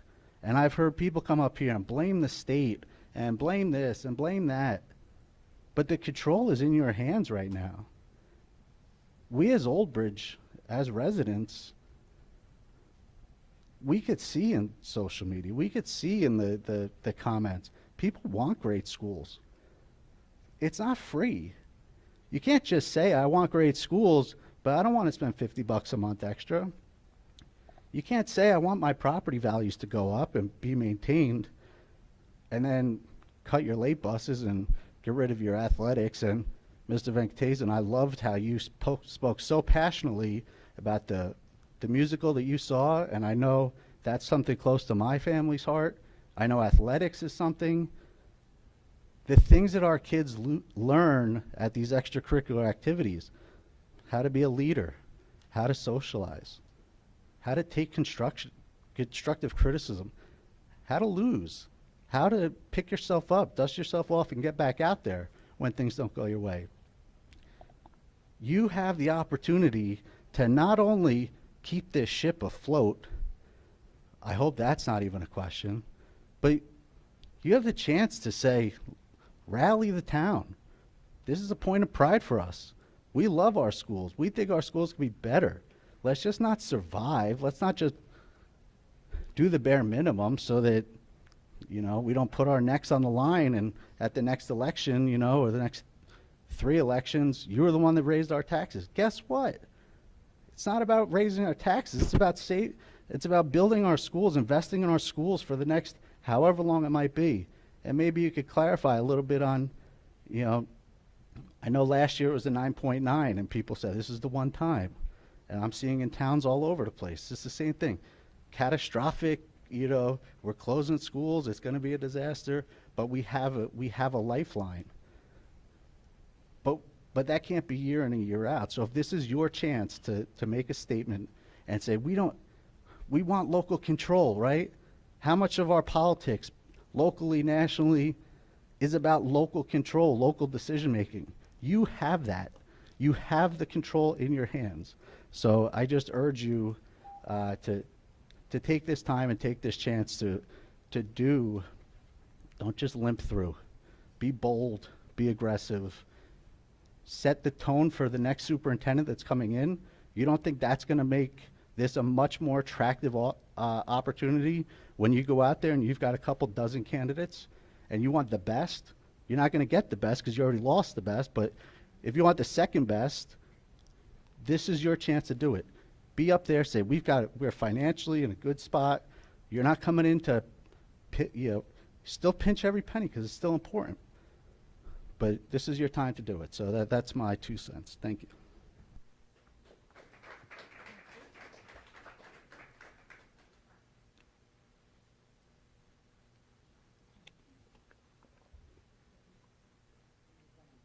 Let's see.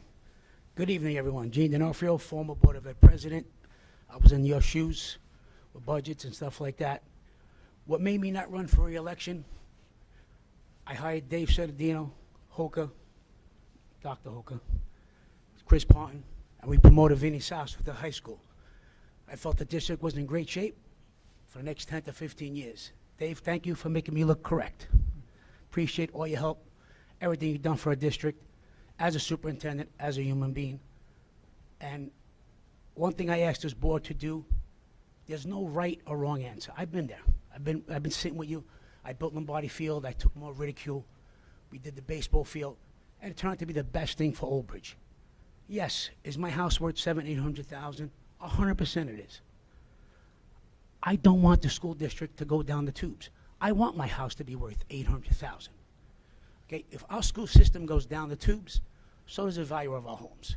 People are going to leave Old Bridge like you cannot imagine. Give the teachers what they need to teach. Give this district a superintendent, a leader, who can take us to the next 10 years like we provided you as a former board member. Thank you all, and again, every hour here you spent is an hour away from your family, and I appreciate that because I've been there. Dave, once again, thank you so much.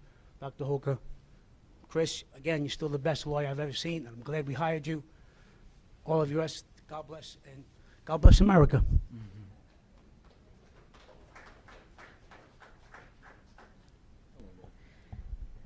Anyone else? Go ahead.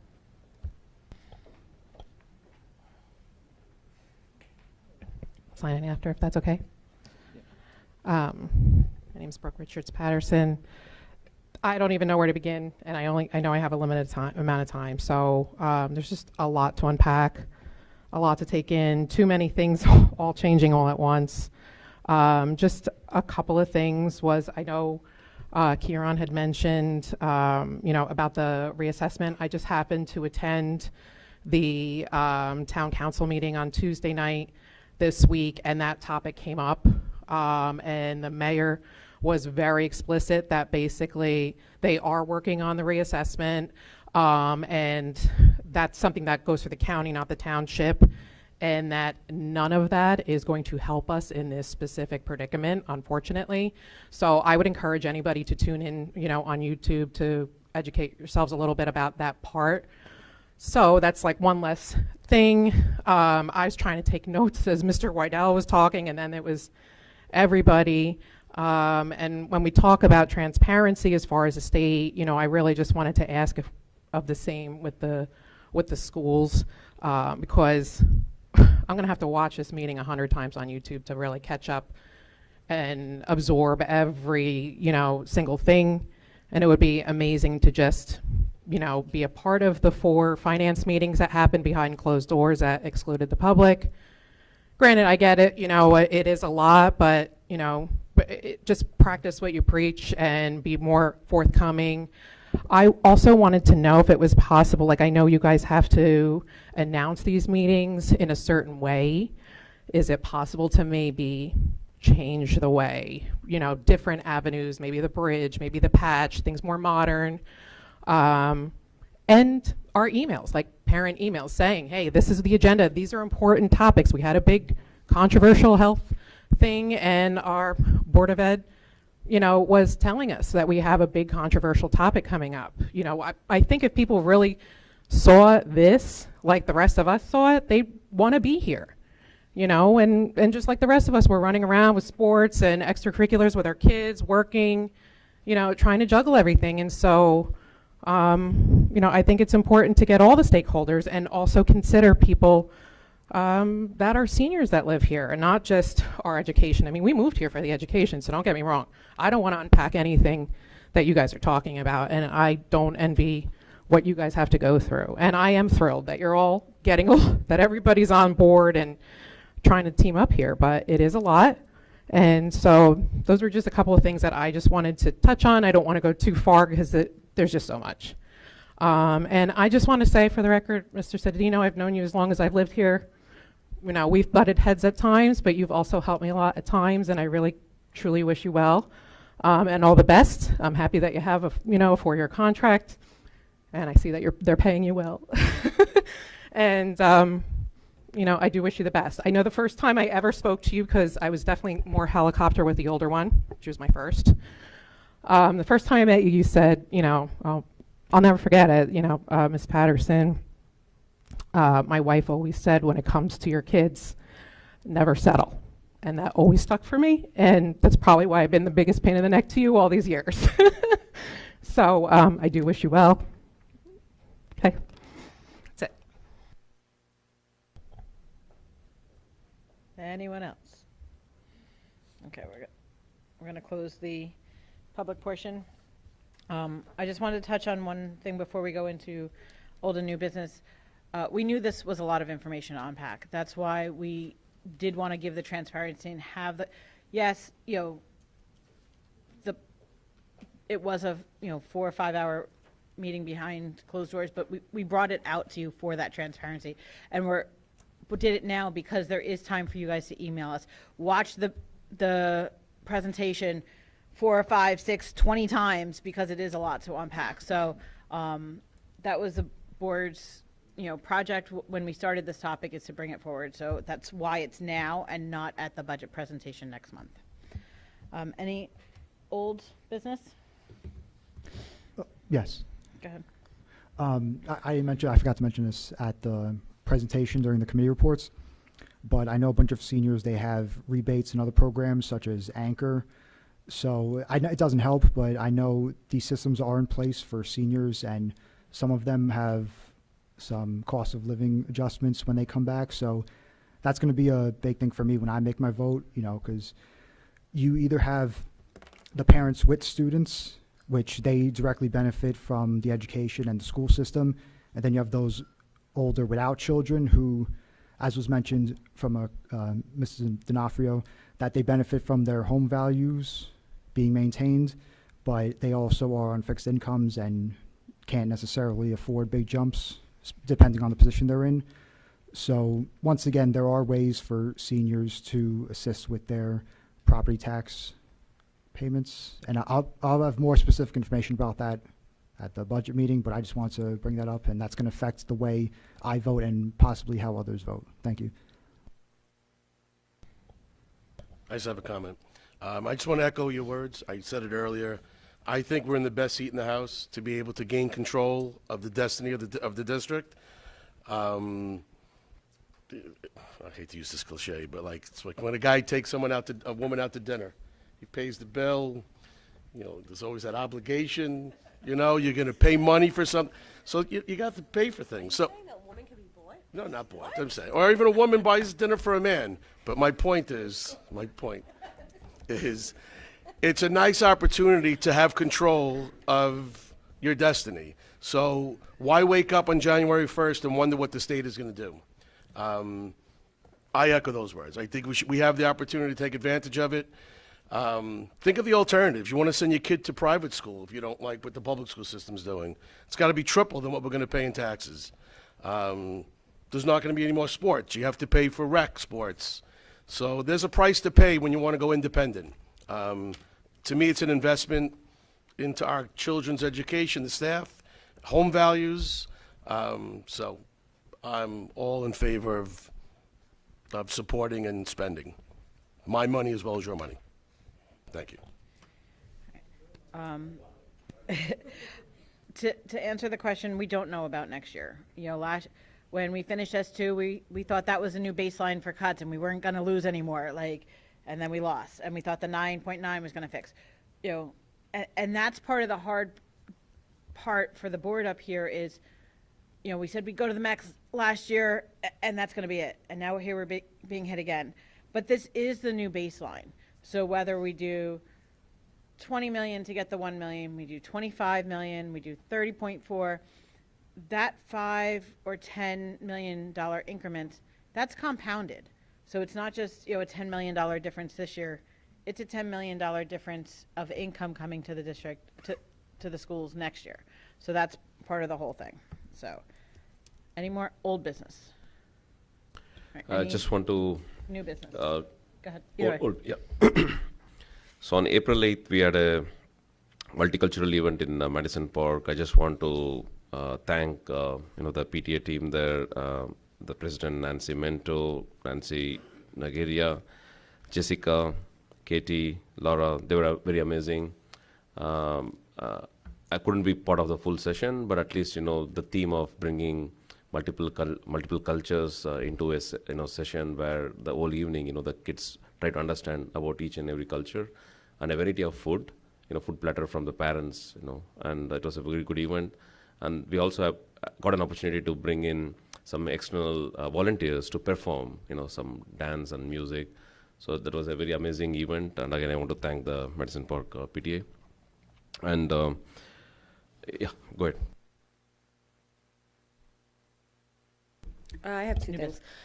The first thing that I have is I spoke to Jen about this before the meeting. I would like to recognize maybe next meeting Miss Kenny over at Grissom.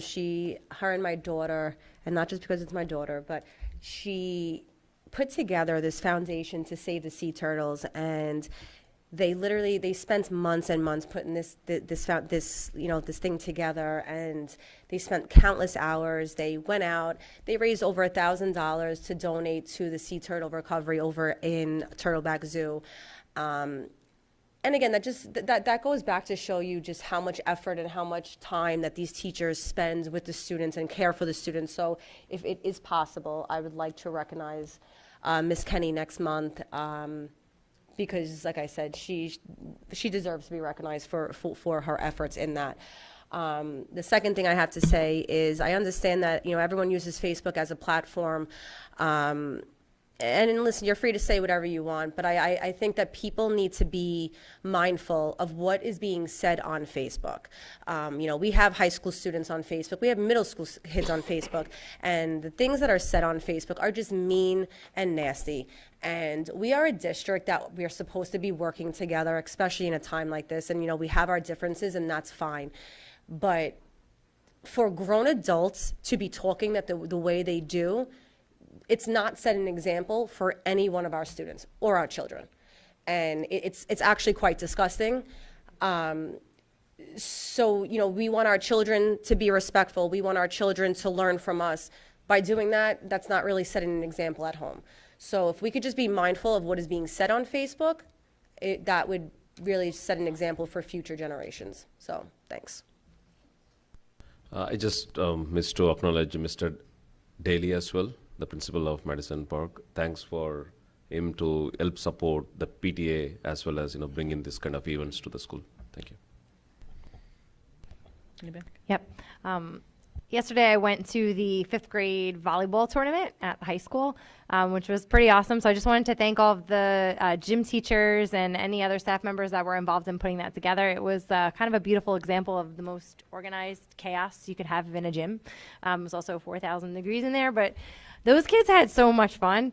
My daughter got to play, and I would love to know out of that how many of those kids actually try out for the volleyball team, because I really think it kind of opened up a whole another world for a lot of the kids. So it was fun. So I just wanted to say thank you to all those who were involved. Yes, I have something else. So not only the budget, we appreciate that, but we also want some information on if anyone has any redistricting ideas, what they want, what they don't want, because that's going to be affected by the ultimate budget decision that this board makes. So just give us that more information, and should we go all the way with the budget or, you know, cut some stuff out, and that's it. But we appreciate all your emails, positive and negative. We love the feedback. Thank you. Okay. To piggyback off of what Sal was saying, May 8th, we were able to secure the date for the long-term strategic planning meeting. We're hoping to have those meetings more often. It hasn't really happened the past 2 years. We're hoping maybe every other month. Like, we can't wait till budget time to be having these conversations. And whether we talk about redistricting, we talk about, you know, where the funding's coming from. The board kind of said this year that we want to have those more often. So May 8th, the public's invited. Kids are invited. Like, this is your school. What do you want to see, you know, in the next 2 years, in the next 5 years, in the next 10 years? That's the meeting to come to. I want to thank Sean McCoy for handling a phishing email that went to the board and the administration during spring break. I try really hard to respect people's personal times off. The administration knows that. The poor guy was getting, you know, hit with emails over spring break because a fake email from me that wasn't from me, asking for everyone's cell phone number, and everyone's texting me like, don't you have my number? So totally do. So thank you, Sean, for working on that. The spring sports teams are in the middle of things. Great job, keep going. Play Unified had a great season and finished off high, so great job to them. And then I was also going to mention the 5th grade volleyball, so thank you to all those that made that happen. Anyone else? Oh, right, last thing. Yes, I want to congratulate Play Unified for finishing up their season. Also, I want to thank Dr. Payton over at Memorial for inviting us to their wax museum. I mean, those kids, man, they did such an amazing job at this wax museum. I wasn't able to attend last year. I went this year, and I was blown away at the costumes and the information and just how they're able to memorize their whole speech, because I can't remember anything. Obviously, I write my speeches down, as everyone knows. But, I mean, they really, really did an amazing job. So, you know, thank you to Dr. Payton and the staff at Memorial for inviting us and just giving us this wealth of knowledge that they did that day. Thank you. I don't think Play Unified's over. I believe that there's spring, track. I thought there was some. Basketball's over. Okay. But anyway, I think there's, am I right? There's the track. first season. So On to the new season. Okay. come out, support our kids that are participating in these awesome programs. I wanted to mention one thing about the calendars. We took them off the agenda tonight, but not a lot of people have weighed in about, just a handful, about the different calendars. So maybe take another look at them, because we're going to revisit that, and just tell us which calendar you prefer. I think part of that is we kicked it back to the committee to see if there was any other tweaking. So it wasn't that we were waiting for response. Well, we we didn't really like any of the choices and wanted another one. But we didn't really get many responses at all. So, yeah. I just want to also, I forgot to thank the PTA President's Council. Last night, I wasn't aware that they were doing this for me. Obviously, they had a meeting last night, and I had a conflict, and I did not attend, but they had a cake for me and a gift, and I wasn't there, and I feel terrible because they got me a cannoli cake, which is my favorite kind of cake. I don't even like cake, but if I'm going to have a cake, it's going to be ice cream or cannoli. You're welcome, Gino. And that was very nice of them. I felt so terrible when I found out about that, and I wasn't there. So the cake is in my office. They had a nice gift, and I was going to go. It's their last meeting, so I can't even bring them a cake to their next meeting. But I thank them. The parents, the PTAs have always given me great support, so I appreciate that. Thank you. Sal, Marjorie, and I enjoyed your cake, so it was very good. Yeah, we had the part with your name on it. All right. Anyone else? I believe the NJSLA state tests are going to happen in the month of May, I think beginning next State week or testing, so. yep. So I want to wish good luck and best wishes for all the students and also the staff that are supporting through this process. Thank you. All right. We doing new business? We did that, right? Go ahead, do your new business. I got something, yeah. I'll keep it professional. Were you not paying attention? No, I'm not gonna. Where's your poker hand? Just a reminder, the Old Bridge Education Foundation, the grant applications are open. I believe a memo went out to all the staff. Last year, we gave out $10,000 in grant money. So get your applications in, we'll review them, and I think we're going to have a presentation on May 20th when we do the Teacher of the Year, which we did that last year. So look out for the grant application, and also we're having a flea market at the Grade 9 Center on May 17th from 9 to 3. It's, again, another reason to support the foundation. Thank you. Okay, so next month we have 3 meetings. The budget presentation should be May 6th. May 13th will be our agenda meeting. And then the Teacher of the Year celebration will be May 20th. The first week of May is staff appreciation. Well, we call it staff, but it's teacher appreciation, but we kind of, we appreciate the, thank you, the whole staff. It's been a long night. So thank you to all the public hearing is May 6th, but the adoption of the budget would be at the agenda session. Yes. So just so the everyone is aware. presentation of the budget is May 6th, but no voting will be happening that way. So, motion to go into executive session, unless there's anything else. Giordano, motion. Ms. Olma, second. Yes. Thank you, everyone. Enjoy the nice weather, and have a safe drive home. Aye.